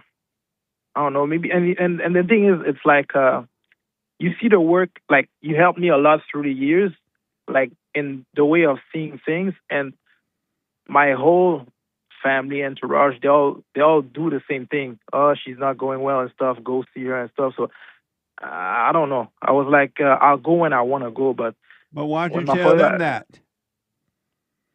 I told him. I told him I'll go when I have time. I told him. And when they It's bring more it my up fault. again, why don't you tell them to stop asking you about it? Because they didn't bring it up again. But Like I thought it's your recent. father did. Yeah, my father did, but not my sisters and stuff. Only my father. So why don't you tell your father that? I don't know. I'll tell him. But it's a good question. I'll tell him. But why not tell him? Why haven't you told him? You're 30 years old. I didn't think about that. I was just like, okay, if I want to go, I'll go. But I didn't mind saying it out loud, but I didn't say it out loud. I was like, just okay, It's like okay. Now, it's like he asked me, "Don't you think you should go?" I'm like, I'll think about it. Okay, it's not that. But it's not your father's problem that you're weak, and he's only doing it because you're not speaking up. Yeah, true. That's true. That's true. Are you doing the silent Anyway. prayer every morning and night? Yes, I am. Then why are you living in the lion's den?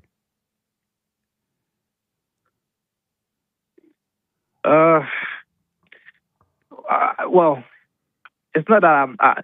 Well, the real thing is I'm not. When he calls, sometimes I don't. It's like I don't want to answer, but when I answer, I know what's coming. So I think like it's all my fault. I have to be more. Just say it how it is, and that's it. Because I do the silent prayer and stuff. I forgive my parents. Like you helped me a lot through the years, So I feel like sometimes when I talk to you, there's more. There's still work to be done. There's a lot of work to be done, and your father and your family give you a chance to do it every day, but you're not taking advantage of the opportunity. You're not speaking up. You're not being honest with them. Yeah. But you got to work on that. I got to run because of time, but you got to work on that. You know already that you don't want to go. You know that if you want to go, you would go. And this man keep asking you, you won't even tell him so he can back off. Mm-hmm. Let me know how it goes.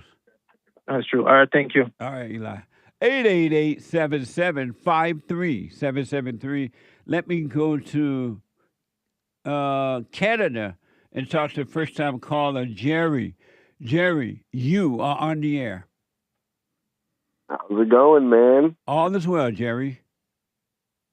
Hey, so I got a question. What do you think the state of Canada right now, the way it's going, aligning with China? Well, do deals with China. From what I see in the media and stuff like that, it just seems to be more liberal and communist and socialist, and they have weak leaders. So it seems to be going in the same direction that this socialist is trying to take America. Yeah, it's kind of scary, like watching this all happen, being up here.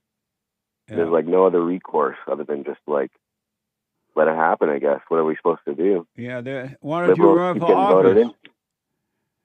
Run for office? I can't even run to the friggin' grocery store, dude. Why not? No, I'm just lazy.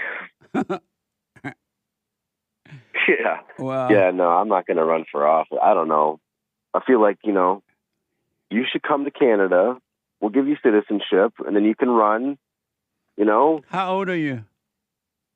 I'm 32, and I'm Jewish, and you're black, and we can get together. We can, form a coalition. Why you don't feel like standing for your own country? Why you don't feel like doing anything?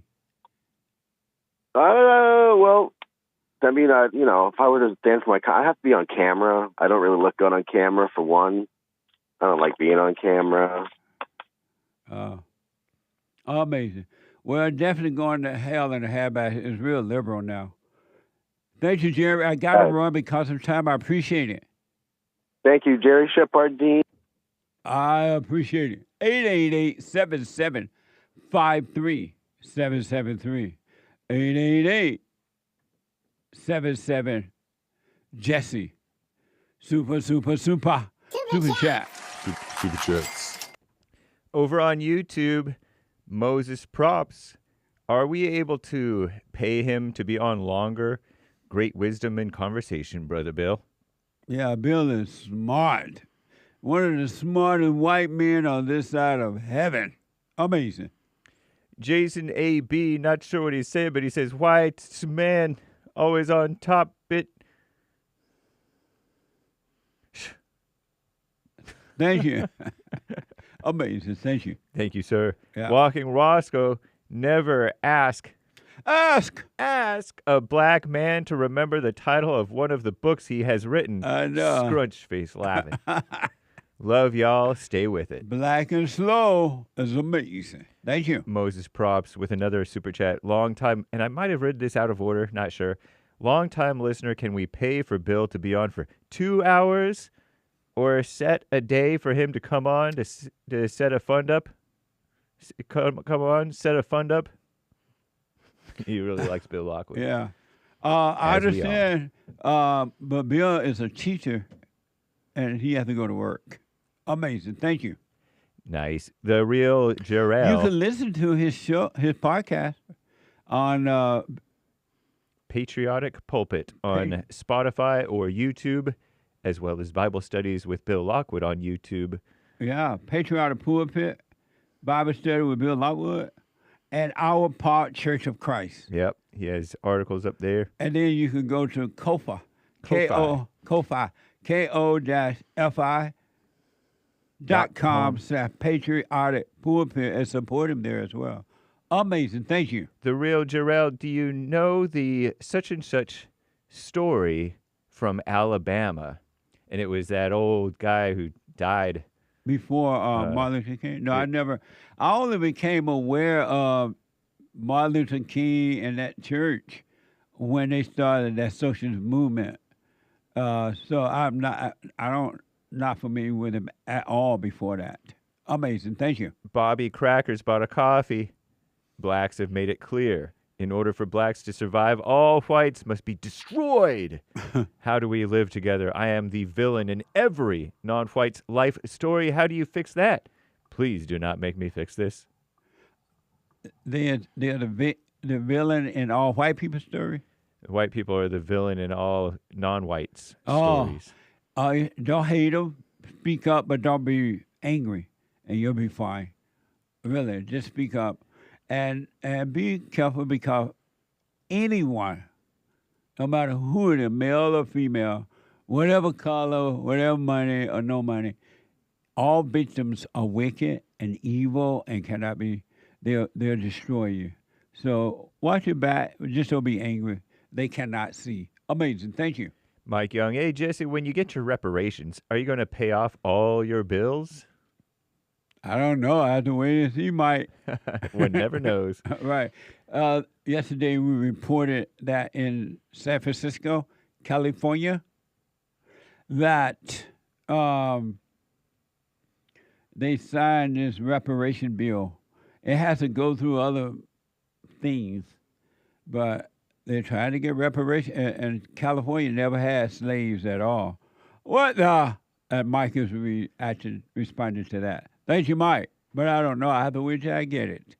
Marilyn on buymeacoffee.com/JLP Talk. Hey, Jesse, and hey, James. 10 black hands waving. You forgot to read my Sunday super chat on Monday. Wishing all the Bond crew a good rest of the week. I'll have to look for that, Marilyn.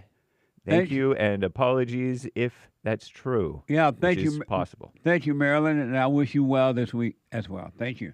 David Josiah H. Been a member for 6 months on the JLP show. Jesse Lee Peterson on YouTube. Biblical question response. What's the difference between civil rights and human rights? Both are fake. Who told you you have rights? Not God. Must be Satan. Mess emoji. Also, shout out to Hassan. God only knows. It's an amazing song. God only knows. God only knows. I think it's God's in control. I think so. Is it God in control then? Maybe there's Yes, it's God's in control, but God only knows is a lyric there. But it's God's in control by Hassan. Let me hear just a little bit of it. Absolutely. God in control. See if I could do it fast. God in control. God only knows. Indeed it is. This is Hassan and Ye.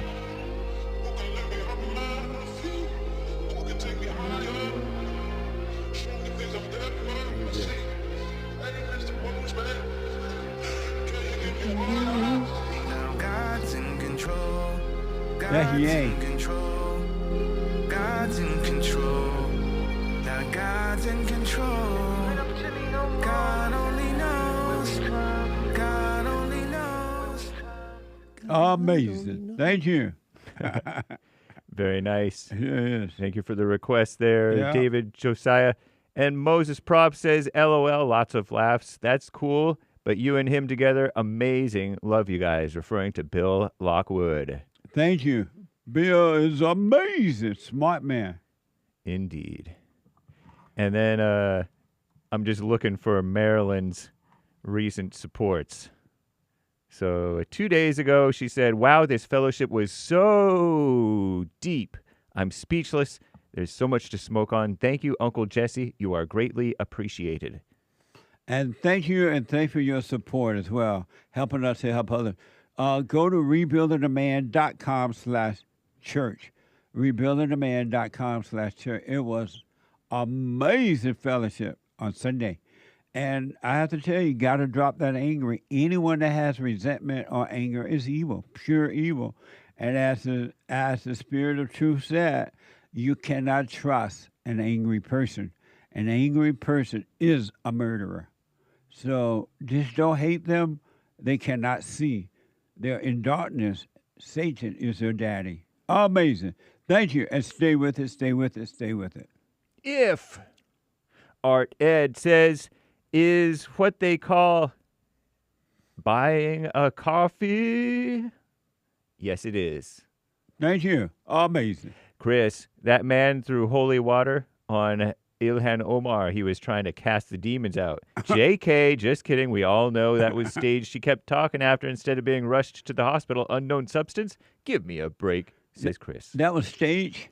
So claims Chris. Oh, I don't know, but now that you said that, it was interesting that Elon, so this guy threw, or it looked like he was throwing something on Ilhan Omar, and she acting like she was going to fight him. So it's like, because normally people don't run up on somebody and try to throw something on you through a needle holder, right? Yeah. So it may have, knowing Ilhan Omar, it could very well be staged, but I don't know. Thank you. Someone bought a coffee, some of these on Sunday that I may have missed. Sir, when people haven't heard the forgiveness of their mother and father, why does it sound like you're beating them up? If they don't know, why would they do it? Says someone. Thank you, someone. I appreciate it. Gabriel N. Morning all. Just wanted to say yesterday, meaning a couple days ago, service was amazing. Church with Jesse Lee Peterson. One of the best yet. I'm glad you ran a bit overtime. It was needed. Thanks and lots of love to you, Hake and Jesse, for your hard work on the shows. Always appreciated. Yes, hands. Celebration. We went almost 30 minutes over, and the time ran out, so the camera ran out too at some point. But it went a while because it was so amazing. Thank you. I got to stop with that. We'll read the rest later, y'all. Thank you all so much. Let me go to Josh, a first-time call out of New Jersey. Josh, you are on the air. Hello? Oh, wrong line. Hold on. Josh, you are on the air. Jesse, how you doing? All is well, Josh. Can I get an amazing? Amazing. Oh, how you doing, man? I'm calling about one caller ago. I think his name was Eli, your producer told me. This gentleman called you about his parents. He said his mother was having dementia or some sort of... Oh, yeah, his grandmother. Grandmother, okay. That changes things a little bit. But I was just wondering, about the advice that you had given him there, because it kind of didn't sit well with me. It's kind of a little disturbing that this guy was disregarding this person. I mean, the whole principle that he had of, she doesn't remember me anymore, so right. Scrap her. It's kind of a little disturbing to me. And he really didn't want to go to see her. And it's not that he didn't want to go. He doesn't have time. He doesn't live there. She doesn't remember him. And hold on a minute. Let me take a break, Josh. Don't hang up. I'll break 1 more hour to go. Hate news, not the fake news. I'll be back in a moment. Straight to the calls. I started listening to you a couple of months ago, bro, I don't even need to hear the word depression. I don't even care about that because that's not anything that I identify with anymore. Nice. I'm 100% cured. I'm 100% better because I've been listening to the Jesse Lee Peterson show, and I can't even begin to tell you how much I appreciate you. And I just can't even, begin to tell you how much I really appreciate the things that you're doing for young men. Young men need to hear this. And young men need to know this message that you're delivering because it's important. it's vital to their lives, Jesse. I just wanted to let you know that, man. That's amazing. I mean, you made my day, man. When I hear one soul has returned to the Father, it's like 1,000. It's better than silver and gold. So God bless you, man.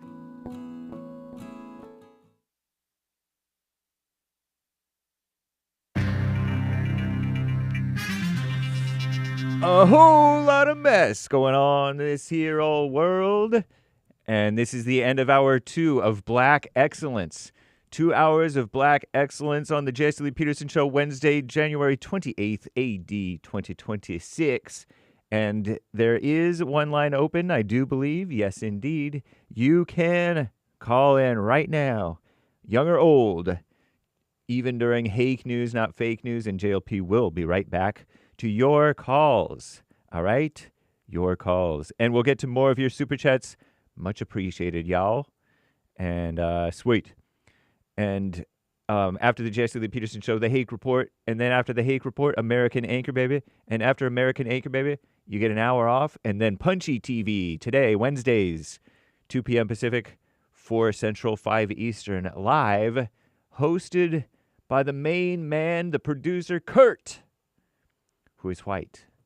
And also co-hosted with Anchor Baby, Bill the engineer, Hake, and Derek, the black producer of the Jesse Lee Peterson Show.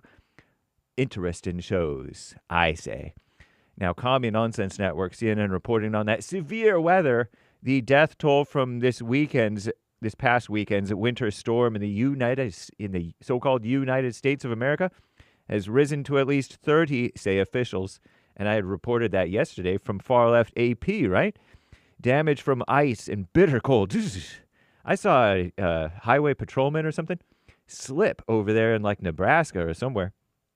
He played a body cam and dash cam video of his fall. He slipped right there on I-70, Interstate 70, outside of downtown, wherever downtown is. Anyway, it's crazy, so be careful. And, anyway, damage from ice and bitter cold has been most significant in the southern United States, the beautiful South, stretching from Tejas, Texas, to Tennessee. The storm has caused massive power outages, leaving hundreds of thousands of utility customers without electricity. Around 175 million people remain under cold alerts for frigid temperatures that will linger for days.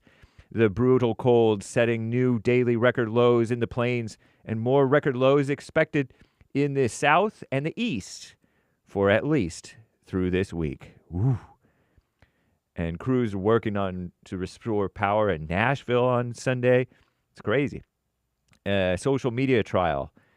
A historic trial against Meta, which is formerly known as Facebook. It's Facebook, Instagram, WhatsApp, and others, is underway, and YouTube. Not just the Meta suite, but YouTube too, is underway. A trial against them in the LA, okay? So it might not be a good trial.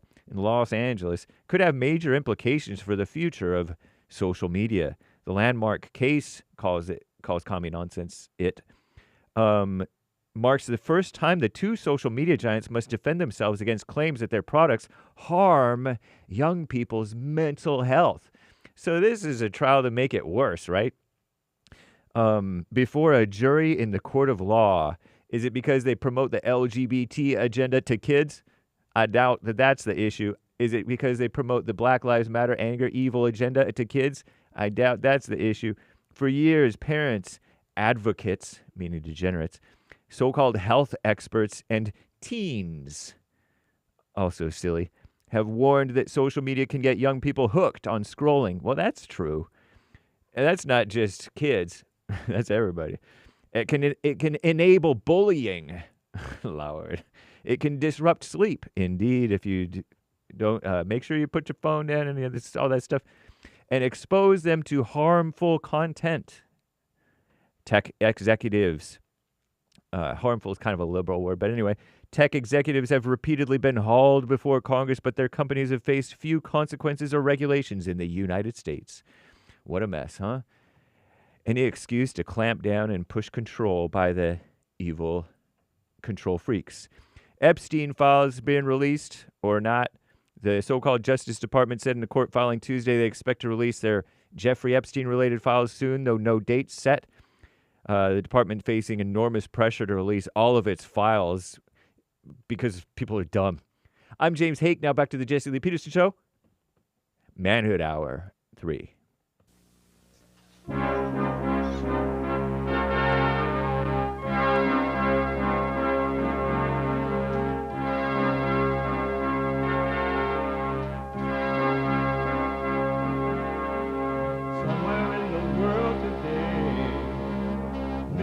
To stand up strong, face the truth about themselves, to understand what went wrong. I know we can find a way. I know we can find a way. I know we can find a way to stand up, stand up.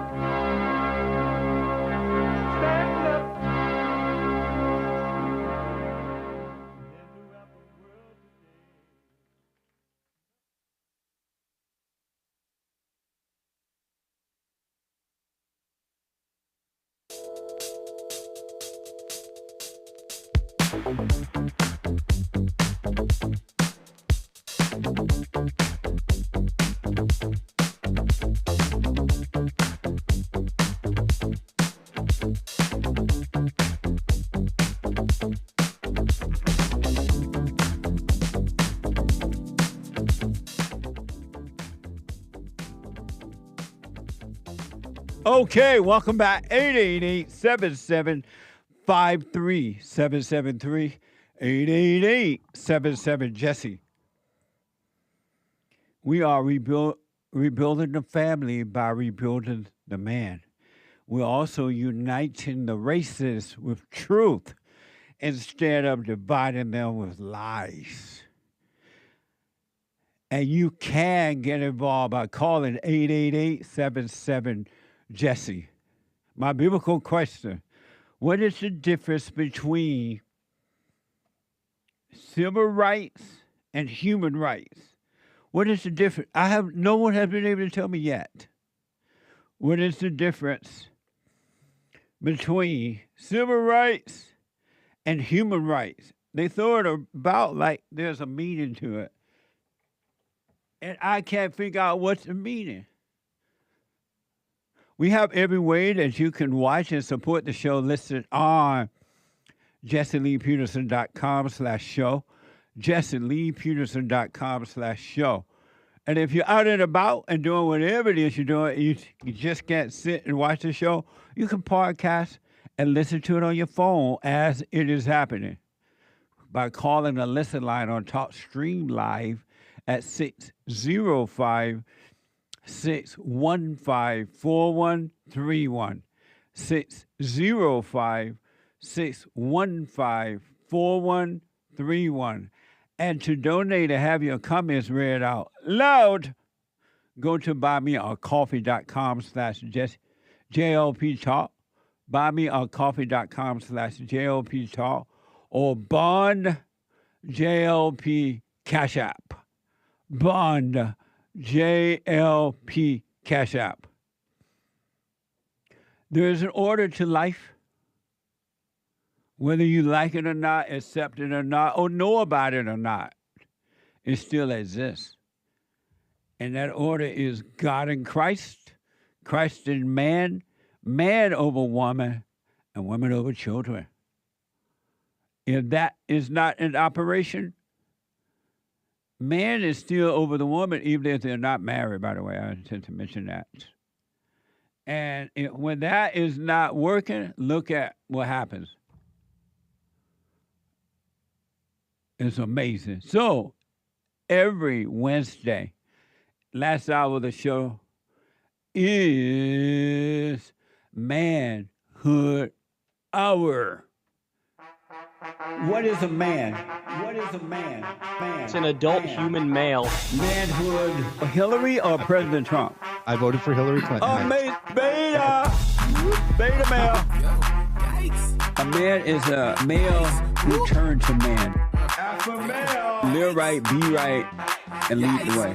And good evening. We begin tonight with the fast-moving developments in Minneapolis after a protester, Alex Preddy, was shot and killed by federal agents in broad daylight over the weekend. I fought the law and the law won. It was Saturday that he addressed this latest fatal shooting, writing, "Let our ICE patriots do their job."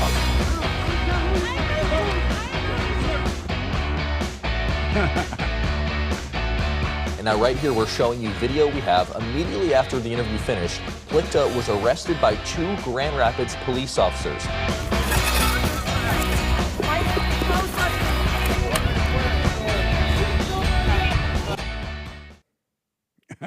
Amazing.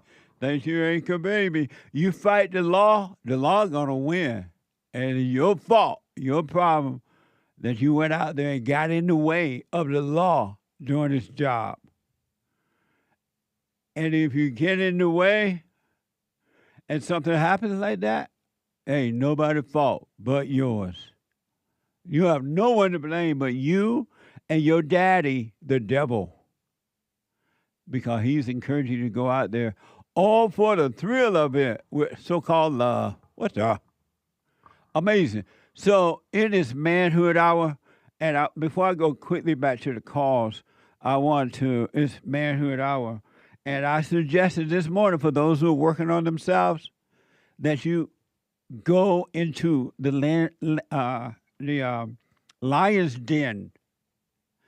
The Daniels and the Danielles, those who are working on themselves, go into the lion's den. And in case you're wondering, what is the lion's den, Jesse? How do I go into the lion's den? This is what the lion's den is. Watch this, listen to this from the If poem. If by Rudyard Kipling. If you can keep your head when all about you are losing theirs and blaming it on you, if you can trust yourself when all men doubt you, but make allowance for their doubting too, if you can wait and not be tired by waiting, or being lied about, don't deal in lies, or being hated, don't give way to hating, and yet don't look too good, nor talk too wise. If you can dream and not make dreams your master, if you can think and not make thoughts your aim, if you can meet with triumph and disaster and treat those two impostors just the same, if you can bear to hear the truth you've spoken, twisted by knaves to make a trap for fools, or watch the things you gave your life to broken, and stoop and build them up with worn-out tools, if you can make one heap of all your winnings and risk it on one turn of pitch and toss, and lose and start again at your beginnings and never breathe a word about your loss, if you can force your heart and nerve and sinew to serve your turn long after they are gone, and so hold on when there is nothing in you except the will which says to them, hold on. If you can talk with crowds and keep your virtue, or walk with kings, nor lose the common touch, if neither foes nor loving friends can hurt you, if all men count with you, but are none too much, if you can fill the unforgiving minute with 60 seconds worth of distance run, yours is the earth and everything that's in it. And, which is more, you'll be a man, my son.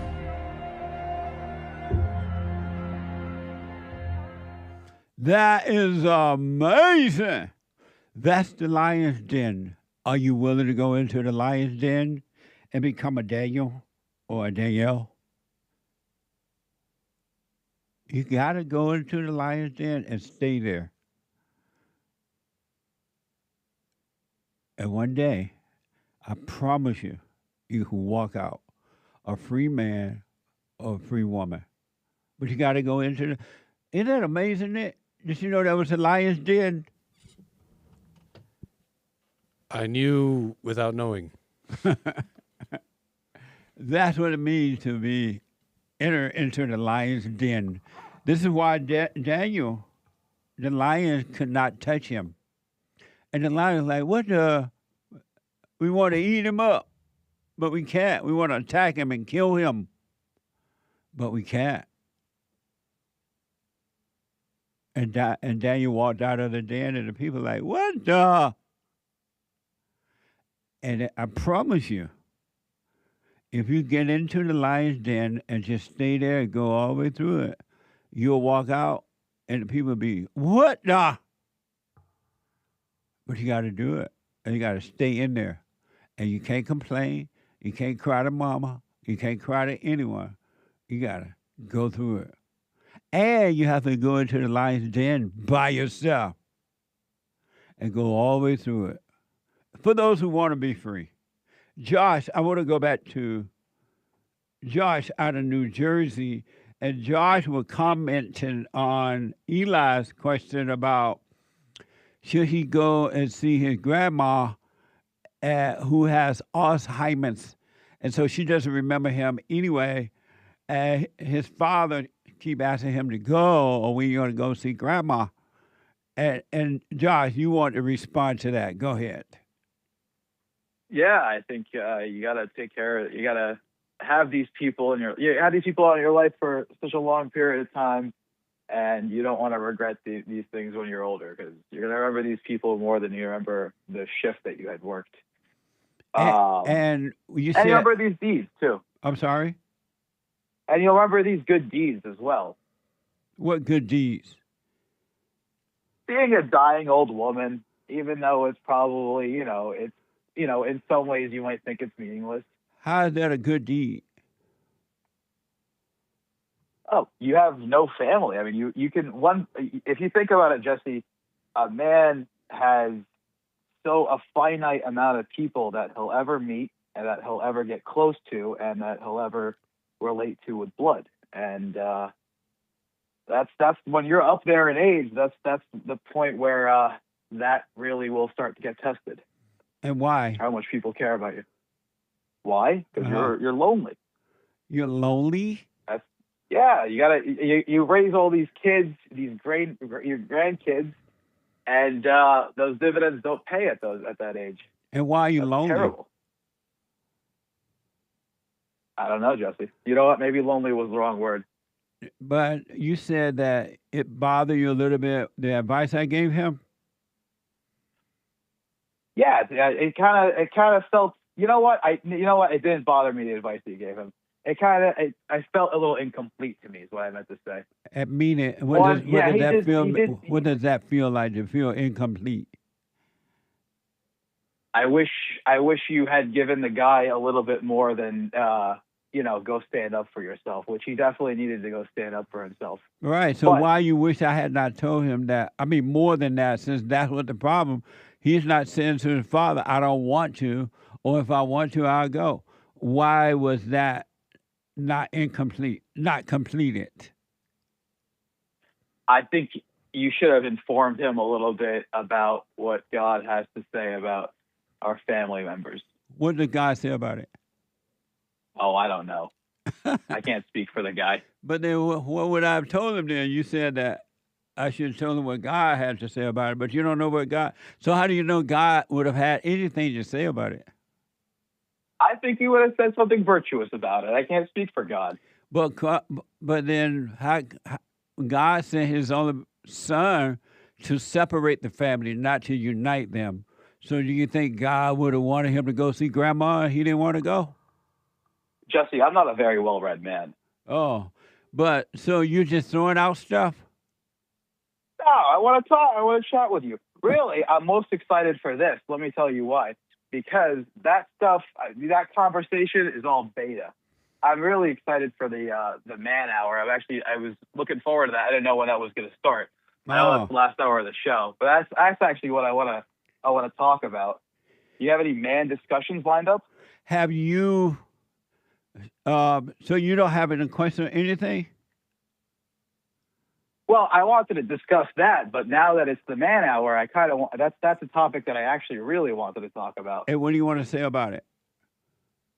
Well, I want to discuss, there's a lot to be said about it, but I want to discuss how there's a lack of male feminism, and that word is kind of becoming a pejorative.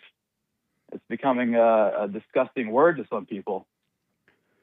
Meaning, because of time, when you have something to talk about, can you call me back? Well, that's what I wanted to talk about. Oh, what do you want to say about The first thing I want to scrap. Well, I want to talk about male feminism. I want to talk about more specifically. I think we're going a little too hard in the right direction, and I think we're doing a little too hard with the anti-DEI stuff. I think if that stuff was, with the what now? Created with the anti-DEI stuff. What's the anti-DEI? Anti-DEI. What's that? You know, the diversity, equity, and inclusion. Oh, with affirmative action? No, affirmative action is for college admissions. That was aborted years ago by the Asians. Josh, hold on a minute.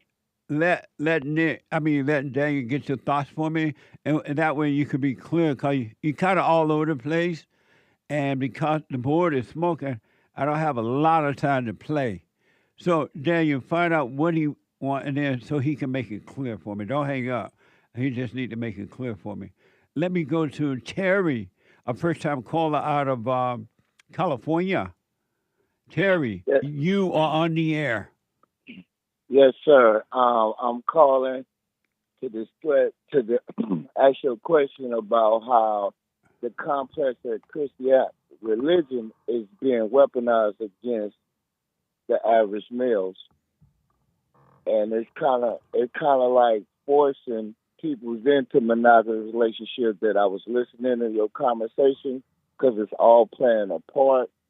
Because if you go all the way back to slavery and you look how the master used to pick a preacher and have him be with the women and stuff, and it's like embedded in our culture, and that's the thing that's weaponizing everybody and giving them no choice to be on no side of the board. See, I choose to be celibate, but I would like to hear your opinions about the way people is weaponizing it. Because I think they're using the old ancient slavery Christian stuff on us, putting the mama in the head of the household to discipline people on a level that don't comprehend with modern times. Well, I don't quite understand what you're saying, but are you saying religion is a good thing or a bad thing?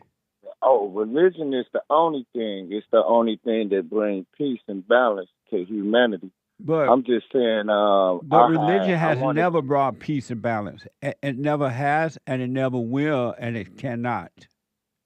No, I'm just saying, from my personal experience, it brought balance to me, because it ain't no story on a planet that give you a reason to even try to do good. And it's no type of instruction.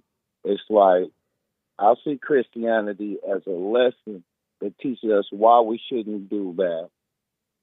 But religion is not of God at all. What is it to you then? And religion doesn't work, and God has nothing to do with religion. True that. Religion is a word. I said religion does not work, and the reason it doesn't work because God has nothing to do with religion. No, man created subjects through old stories of holy people. All religion was created by man, and that's why it doesn't work. Whoa. So, ain't you a minister? Well, that's what I do, but that's not who I am. Okay, that's what you do. So but do you think that God has anything to do with religion? I think religion is not religion until you get the peoples and open up the word. So open up what word? The Bible, the Holy Bible. Are you a Christian? No, I'm Muslim. You a Muslim? Yeah, Farrakhan Muslim. And why? That's how I was raised. But that doesn't work. Why don't you drop it? How it don't work? Do you see the peoples that Mr. Farrakhan and the Nation of Islam created? But those people think that they are better than other people. They have hatred in their hearts. They're not free people. I don't think They think look they and act like Farrakhan, but that's not making them free. I think they just facing oppression, and it's a word of order. I have no right to speak on that because But there's no such thing as oppression. I mean, you're right. I mean, it's an illusion that they painting on people. Black Yeah. men being not oppressed. So why for do you many- listen to Farrakhan knowing that what he's saying is not true? He's the minister. But he's And, not telling you the truth. So he's the minister of hell. Mr. Farrakhan expressed the issues to the economical disparity this issue out, and he be addressing the actions of young black males that's making bad decisions that trying to direct us away from destroying ourselves. But there is And no he such thing goes as in- economic disparity with black people. That doesn't even exist. Have you ever had a basic idea that could have made money and it got oppressed through subjects? Because see, I deal with super rich peoples, and you know, if they can't control you and understand your idea and don't want it to go further, what they'll do, they'll just buy your people. So that is a source of oppression. It's Not just at like all. you ain't- So you don't think a source of oppression is delivering people and Nope.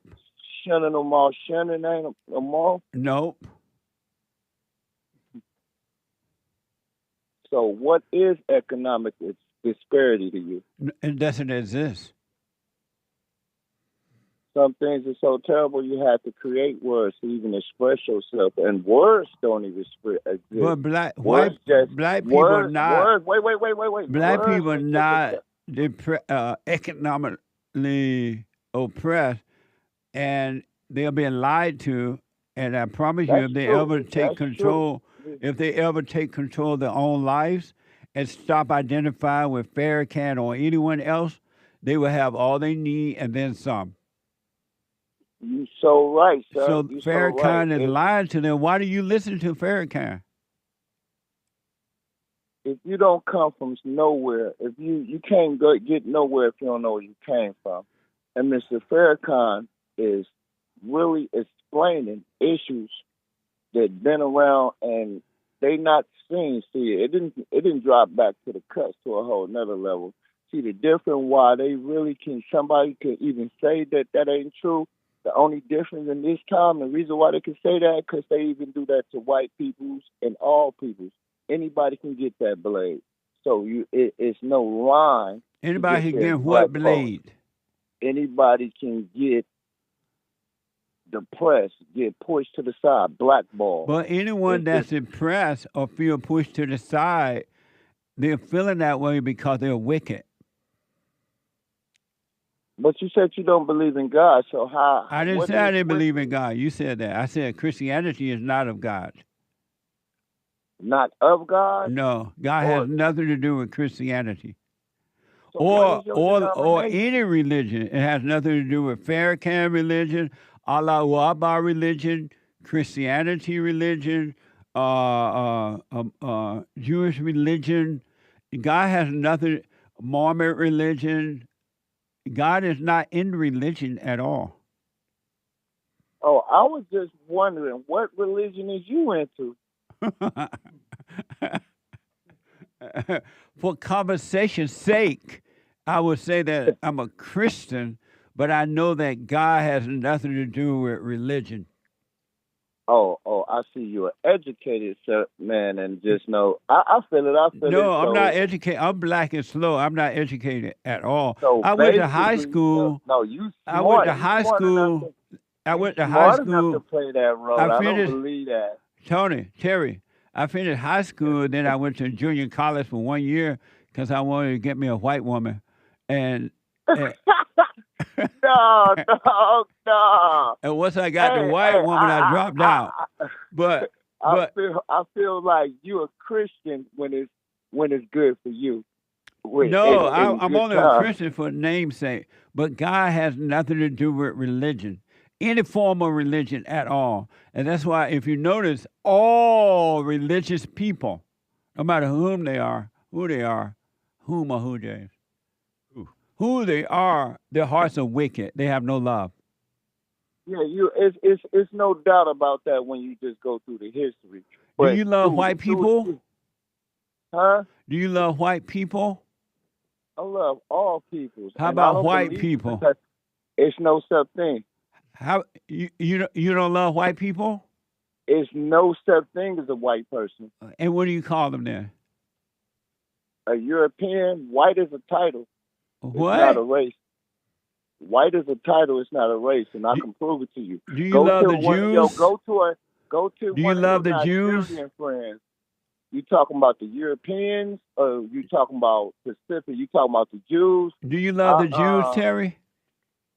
I think the Jews is part of that economic problem that. Do you love the telling you Jews? about. I love all human beings. How about but- Jews? I mean, I wouldn't specifically point my finger at one group or one person because that's just foul. Do you I love have the a problem. Jews? I love all people. How about the Jews? I have quarrels and disagreement with the Jews that control certain things on this planet. But Do you that's love it. them? I love all people. How about the love Jews? life. Do you love black people? How about, yes. Do you love the Jews? Yeah, I have love for the Jews. I have nothing against the Jews. So you love the Jews? Because I'm a Muslim, that means I don't like the Jews? No, I'm That's asking what you, you're do, thinking? do you love white people? It's no such thing as white people. They're white people. No, it's European. So let me ask you this, and then I got to run. Have you forgiven your mother? Yo, you is kind of mean to me, big bruh. No. You go really. I'm gonna leave you alone. I see you know family is checking on family. Terry, have you forgiven your mother? I'm Muslim, bruh. Heaven is up under her feet. Have you It's not forgiven even- her?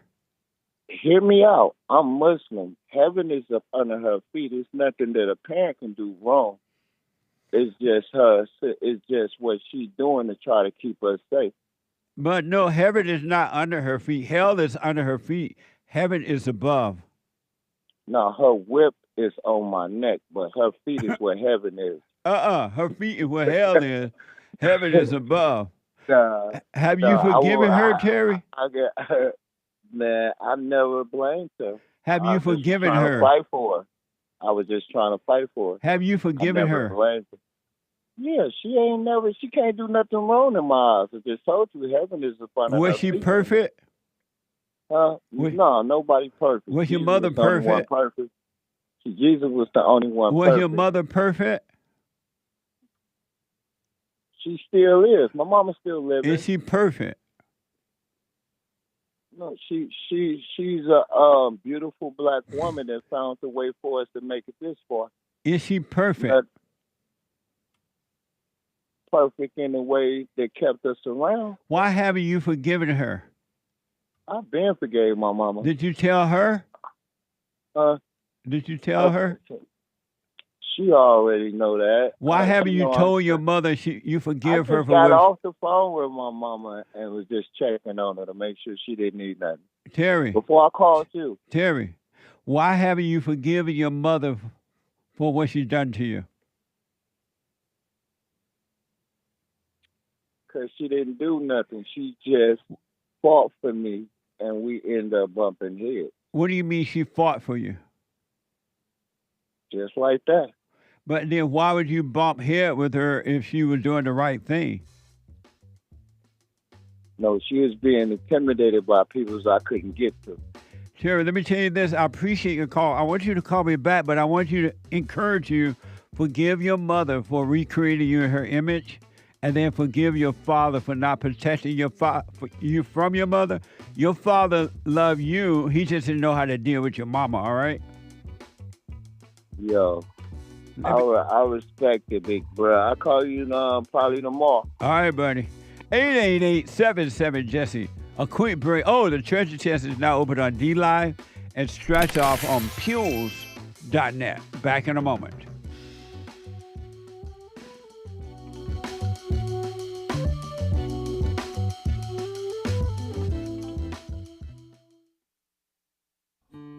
We have a counseling service, and I have to admit, thanks to God, it is the best counseling service on this side of heaven.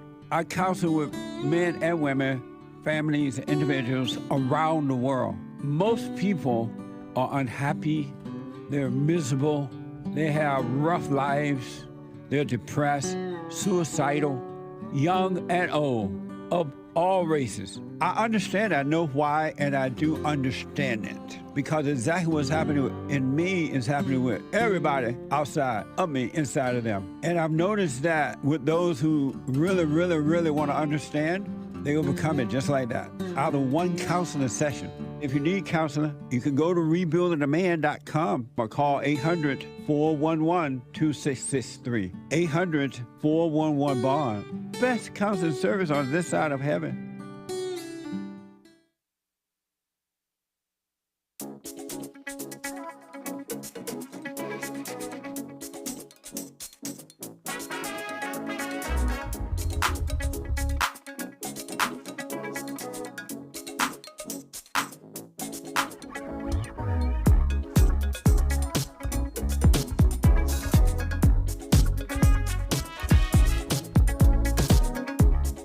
There's a brand, the Hake report is coming up at the top of this hour at 9 a.m. Pacific time. The Hake, Hake report.com. And from 9 to 11, and after the Hake report, the American Anchor Baby at 11, from 11 to 1.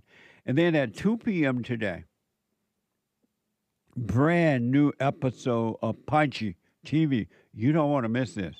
If y'all haven't tuned into the Punchy TV, oh, Lord, not George, Lord. Check out Punchy, PUNCHIE.TV at 2 p.m. today. And don't forget to support what we're doing here. Help us to help others as you've been helped. And I do appreciate it. Let me go to CALI out of California. CALI, you are on the air. Hello, Jesse. Hey. I wanted to answer the question. Can you repeat the biblical question, please? What is the difference between civil rights and human rights? I think it's word magic, and I think it's used to confuse Americans because we have a constitution that already guarantees us what they call civil rights and human rights. And that's my answer. So you say you think it's word magic and it's... They use it to manipulate, yes. Oh, okay. I appreciate that. I'll put my little 2 cents in on Sunday. Thank you. Thanks. All right. Amazing. Let me go to HOLLEY out of Sweet Home, Alabama. HOLLEY, you are on the air. Hello, Jesse. How are you? All is well, HOLLEY. Amazing. Amazing. I was wanting to answer the question also. What about, is the difference between civil rights and human rights? Okay, I believe that human rights you're born with, and it's national, maybe, and then civil rights is for a certain nationality from the government. And so, like, go ahead. Go ahead. No, finish your point. So like the government puts out civil rights so that a certain group of people or ethnicity can be able to vote, not be have a fair trial, you'd say, and human rights, you're just you're born with them. And what are those? The lady was right. What are those human rights that you're born with? Freedom of speech, which is in the Constitution, and freedom of religion. I think that's it's basically in our Constitution, but one is governed by the government for a specific group of people, right? I think that's what I think it is. Oh, okay. Well, I appreciate that, Holly, and I'll put my little 2 cents in on Sunday. Thank you. Okay, God bless. You too. Thank you. 888-77-JESSE. I want to show you this before I go back to the phones and the super chat. I want to know your thoughts on this coach breaking down in Texas over one of his players. This is from Grok. This viral video features a real high school football coach in an emotional plea to a young black player considering quitting for street life. So apparently this young black player, and I haven't seen it yet. My producer told me about it. He gave it to me. Apparently this young black player want to quit football for street life. And I guess the coach broke down. He sure not, if it's true, he's not in the Lions Den. Watch this from X. I'm gone because somebody said something to me. Negro, let me tell you something. For the rest of your life, somebody gonna pull a string. Y'all gotta stop putting y'all helmets down. You're quitting on your mama, you're quitting on yourself, you're quitting on God, you're quitting on your grandma, and everybody else that's around you. You can do more good by being out here than what you do out there. And I'm telling you now, from the bottom of my heart, if you leave this field, son, within 3 years, I'm gonna have to come see you. Either in the grave or in jail. And that's real talk. In less than 3 years. And that don't even make you 20 years old. Because that's where you're headed. I mean, man, I'm rooting for you. Nigga, I pray for you every night. Out of all these kids, I pray for you. Because I don't want to see you out there, boy. You got so much in you. So much. He's definitely not in the Lions Den. What do you think about that, Hake? That's interesting that you describe it as not being in the Lions Den. It's overboard. It's mama. The young man is clearly not open. He's just standing there. Because for the audio podcast listeners, that man is out on the field talking to the heavyset coach man, I think. Black.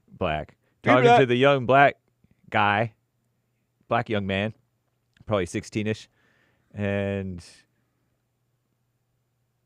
the young black man who's being talked to like a mama is standing there dead-faced like his mother's talking to him. Looked like he wishing this was her up and be over it. He even took off looked like his jersey. He's still ready to get out of there. Well, he had a hoodie on or something, then he took that off and was just bare-chested.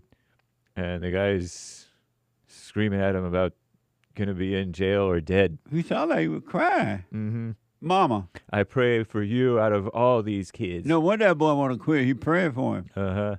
And treated differently. Special. What do you think about the anchor baby? That boy's not going to listen. That's what I was thinking. And he's making all these claims like he's going overboard. So, like, watching 3 years, if he's not necessarily dead, he's be like, he doesn't know what he's talking about. Like, maybe even pushing him further, doing the opposite effect of what he's thinking. That's like a black mama on that boy. Leave that darn boy alone. Let him. He doesn't want to play football. He doesn't have to. Look like football. Yeah, football coach, according to the report. Leave him alone, mama. I pray. It sounds like mama. I prayed on you. I pray for you every day, and you're gonna be out of jail in 3 weeks, 3 years, or whatever. How you know?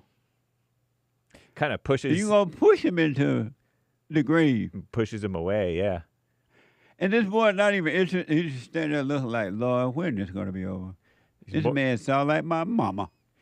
if the young man really had any interest in coming back, he'd be more likely to come back if the coach was like, okay, have fun. Right. The boy like, I don't want to play anymore. I'm leaving. Okay, I'll see you later. Wish you well.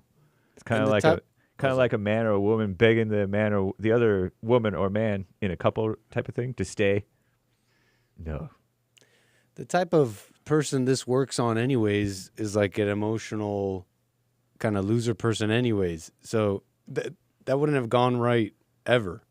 There's nothing manly or good about it. So imagine if it worked for a second. That's a good point, man. And the kid's like, okay, yeah, you know what? I remember this one coach. He's so special to me. You ever met them? Like, they're losers. Right.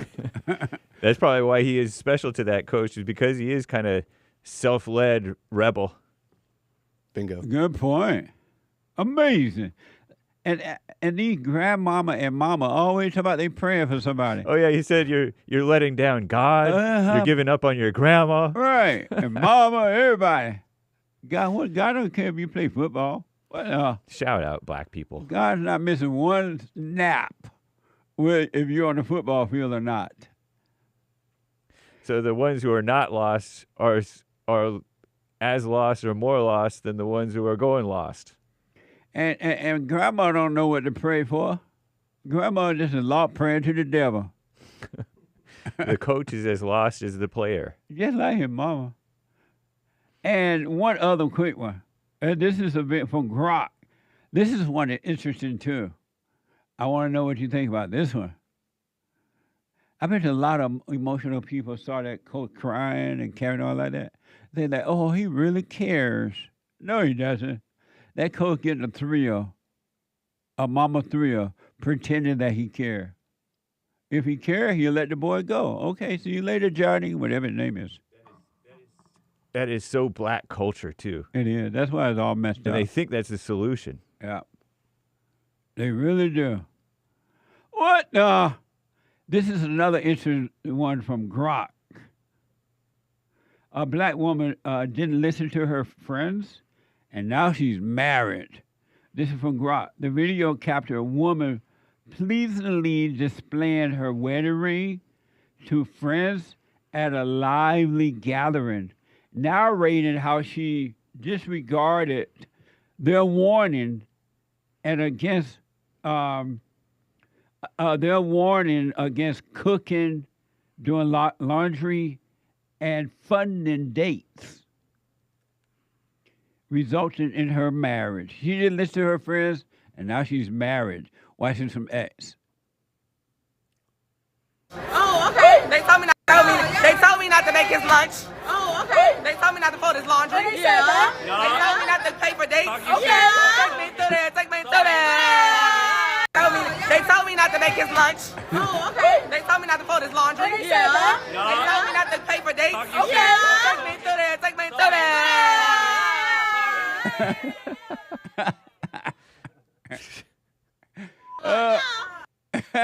That is so black. And now she's married. She didn't listen to her friends. Right on, ladies. Don't listen to them. They're losers. They're unhappy and they hate men. Right on. Amazing. The quote of the day. All that is necessary for the triumph of evil is that good men do nothing. That was from Edmund Burke. Edmund Burke. All that is necessary for the triumph of evil is that good men do nothing. Edmund Burke. And then here's another one. Try not to become a man of success. Try not to become a man of success, but rather try to become a man of values. That was Albert Einstein. Einstein. It's a Stein or Stein? Einstein, usually. Yeah, 'cause I heard some people say Stein. But Albert Einstein, try not to become a man. Try not become a man of success, but rather try to become a man of value. That's so deep. I don't even know what to do with it. That is deep, deep, deep. Right on Albert. You showed the picture of the first guy? I did. You want to see Edmund Yeah, I didn't Burke? see it. I didn't look up, so I didn't see it. Let me see what. It looks like an illustration of him. Oh, that was him? Mm-hmm. Amazing. According to BBC. In the good old days when boys were boys and men were men were smart.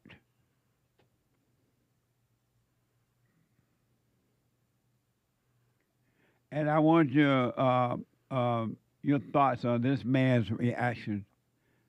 A man shot his wife and her parents after she allowed them to stay at their home against his wishes. Watch this from Instagram. I walked in and they're all sitting there in the kitchen. Your missus downstairs. Downstairs. I walked in and I said, Ron and Linda, you need to leave. And my wife said, they're not going anywhere. I'm half owner of this place. They stay here as long as they want to. So I went outside, I got my gun, I walked back in, I shot them all in the head. Then I shot them all in the head again to make sure they were down. Okay. Where'd you get the gun from? I had it in my truck. Okay. Yeah. And do you usually keep a gun in your truck? Yes, I do. What kind of gun was that? 9mm. Okay. And correct me if I'm wrong, but I might have heard that prior to law enforcement arriving, you unloaded it and put it on the tailgate of a truck. I did. Okay. Okay. So Look, Linda and Todd, if you told them to leave. From the time that I lost it, it was under a minute. Everything was over. So where was Ron at when you shot him? Sitting in my chair at the table. And, when I told them they needed to leave, they didn't make a move to get up. They looked at her and decided they were staying. They just ignored you. And that's when I decided, all right then. Because, I warned her earlier in the week, and I told her I was very unhappy about this, and I said, if you're going to make me go off. So this man did not want his wife, family, father and mother moving in with them. No, she gonna do what she want. It's my house too. And he said, according to the story, he shot him in the head and killed them, including her. What the? It's my house and I live here. It's my house and I live here. So you want to move in with me. You got to get killed, try to be with me. It's my house and I live here. It's my house and I live here. My husband don't want you to be here, but it's my house. Come on in. My husband don't want you to be here. He gonna kill me if you do. You sit in my husband's chair, you better get up. But no, you don't have to. It's my house, and I live here. It's my house, and I live here. There's a welcome mat at the door, and if you come on in, you're gonna get killed. It's my house, and I live here. My husband told me not to do it, but I'm doing it anyway. It's my house. What the? What a mess. Too soon to what? I said too soon, Jesse. To do what? To joke about such events. Can't you hear that woman? If it's true. Mm-hmm. I don't know, I'm just going by the story. Can't you hear that woman? This is my house. I do what I want to. Yeah. Nobody want their in-law living with them. Yeah. A man don't want that. And you can relate to the enraging Yeah. reaction that would provoke in an angry husband. And she's not even listening to her husband. Christ came to divide the family, not to unite them. You better listen to your husband. It's my house, and I live here. My husband don't want you to live here, but it's my house. I'm going to do it anyway. Terrible. There are no heroes in that story, I suppose. Just zeros now, according to the story. What a mess! The devil is busy.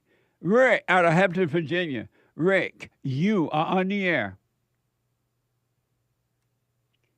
Hey, Rick. Hey, Rick is gone. Super chat.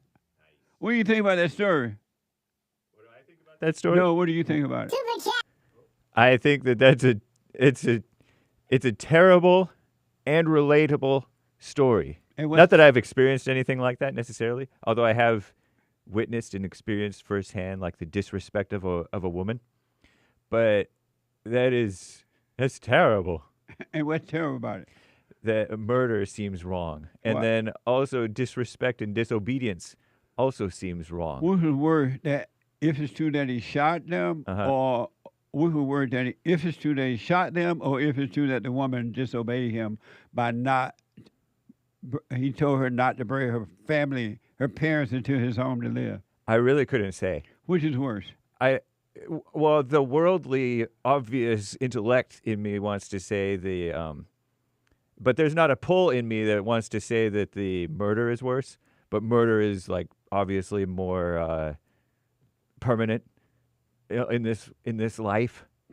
but no, I've fully related with and understood his motive. He clearly explained his motive. He did. He didn't bite his tongue. Yeah. And Which is worse, the fact she disobeyed him or he shot them, according to the story, allegedly? If I were God, I would say neither one is worse. They're both evil. You're But not God? I sometimes think I'm God. Like the malicious masculine wannabe masculine resentment for women wants me to say that the woman and her parents are worse. But I think that they're both. The police asked him, the police asked him, what was the father when you shot? In my chair. Oh, the father was in the chair? That's what he said, in my chair. He shot the man while in his Somebody chair. was in his chair. Right. It's like you going home and your last piece of sweet potato pie is in the refrigerator. Yeah. You can't wait till you get home to have your last piece of sweet potato pie or yam and somebody ate it. That would be enraging too, but I feel like this is even more enraging because that's in your face. Yeah. Somewhat stressful. What's the word, Anchor Baby? The man allegedly shooting the wife and her family, her parents, or the fact that the wife disobeyed him allegedly? Well, I want to say the shooting was worse. Just from like training, just from like my general reaction, but I also really, really want to say, and I don't know if I could put it well, but there's something I really want to say that people like that wife and those parents, they're playing a really dirty game, being all angry, needling like that, and they're bringing on a lot to themselves. I don't even know if I want to take it that far, like they brought death upon themselves, but yeah, I want to say they're like heavily involved too. But they did bring, if it's true that he shot him, they did. If he didn't want them there, he told them not to come, and they came anyway. Yeah. They did bring that upon themselves. So there you go. That's what I'm saying. That doesn't mean he was right for doing it, but Right. they did bring it upon themselves, just like the ICE people try to do the job, and the people going out there to stop them. The man that want him at their house, don't go there. And to gonna continuously fight and continuously create problems, it's like you're at somebody else's home. You don't know what you're bringing on yourself. In somebody else's home. Derek, my producer, said it was worse that he shot her and her parent. Why, Derek? Super chat. Why, Derek is telling me that? Okay. Super chats. Popcorn's Thump Keg bought a coffee. Jesse, I believe I heard you say that if reparations money is given out, then you would definitely want your cut. I want my check. So if that's the case, what's the difference between you and the people who are for reparations? If the end result is you getting, quote unquote, free stuff, no difference between the money they get and the money you would get, says Popcorn. I'm getting my tax dollars back. That's what I'm doing. I argue you might spend it better than they. That's right. Derek says God doesn't want us to listen to Satan and kill others. He also doesn't want the women to listen to Satan and don't obey their husband, too. Amazing. Thank you, Derek. Go ahead. Morning all, says Gabriel. Just wanted to say yesterday's service was amazing. One of the best yet. Glad I ran a bit. Oh, I said that. Jerry said, violence should never be the last resort. Violence should be period. Right. No violence. Someone Not physical violence. says, sir, when people haven't heard the forgiveness of their mother. Oh, no, I already read that. Yeah. Lori, church was beautiful. It makes sense. Everything, including Jesus, was always in God's mind. Never heard it in that way. I love waking up. Awareness is so undeniable and so much more powerful than the thoughts. What you say is 100% true. That's why Jesus was perfect as his Father in heaven is perfect. That's why you are perfect as your Father in heaven is perfect, because you are the mind of God. God thought us into existence.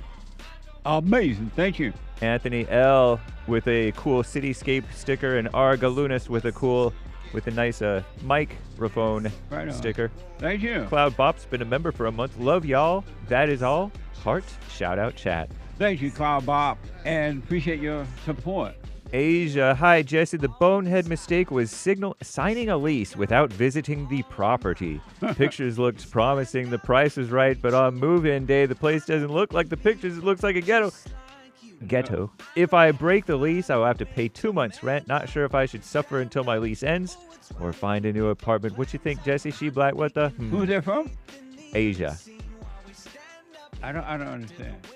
Asia is the name of the woman. Oh, but she rented a place without seeing it? Right. And if she breaks the lease, she'll have to pay 2 months rent. Oh, do the one you think is best for you. Really, I will have to call me tomorrow and tell me. And that way I can get a little feedback. Amazing. Thank you.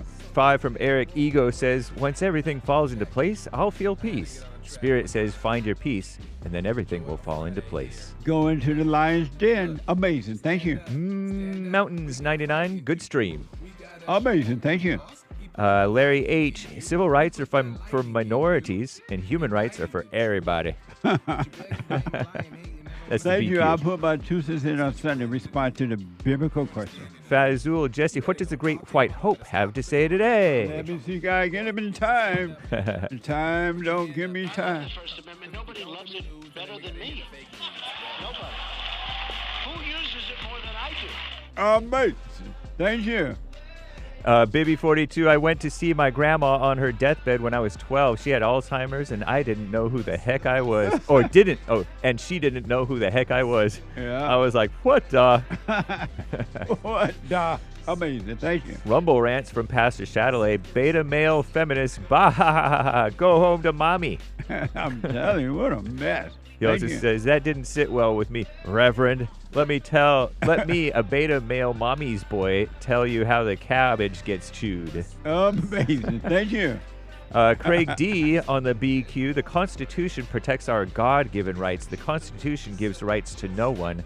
Only God's grace provides freedom from bondage. Guess that's not a BQ answer, but related. Thank you. I appreciate it. Walking Roscoe, I'll have to read your super chat and the rest, Aaron B. and the rest later, guys. I got to get out of here. First thing in the morning, if the Lord is willing and the creek don't rise. Thank you. Tomorrow, Bible Thumper Thursday. Check out the Hate Report, the Anchor Baby, and then Punchy at 2 p.m. Pacific time. Bye, y'all. Thank you. Rick called back, huh? I am so out of time. Bye.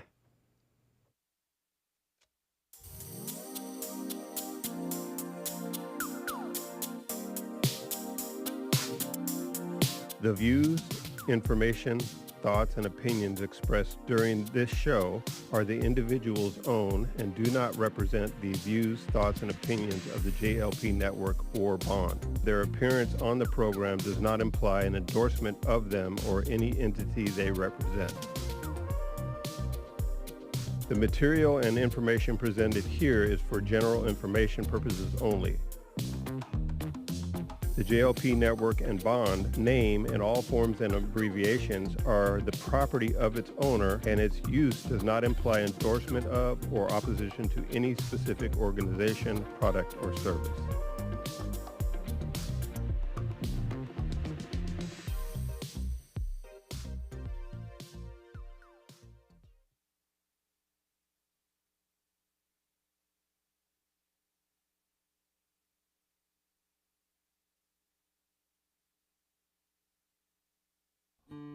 We have a counseling service, and I have to admit, thanks to God, it is the best counseling service on this side of heaven.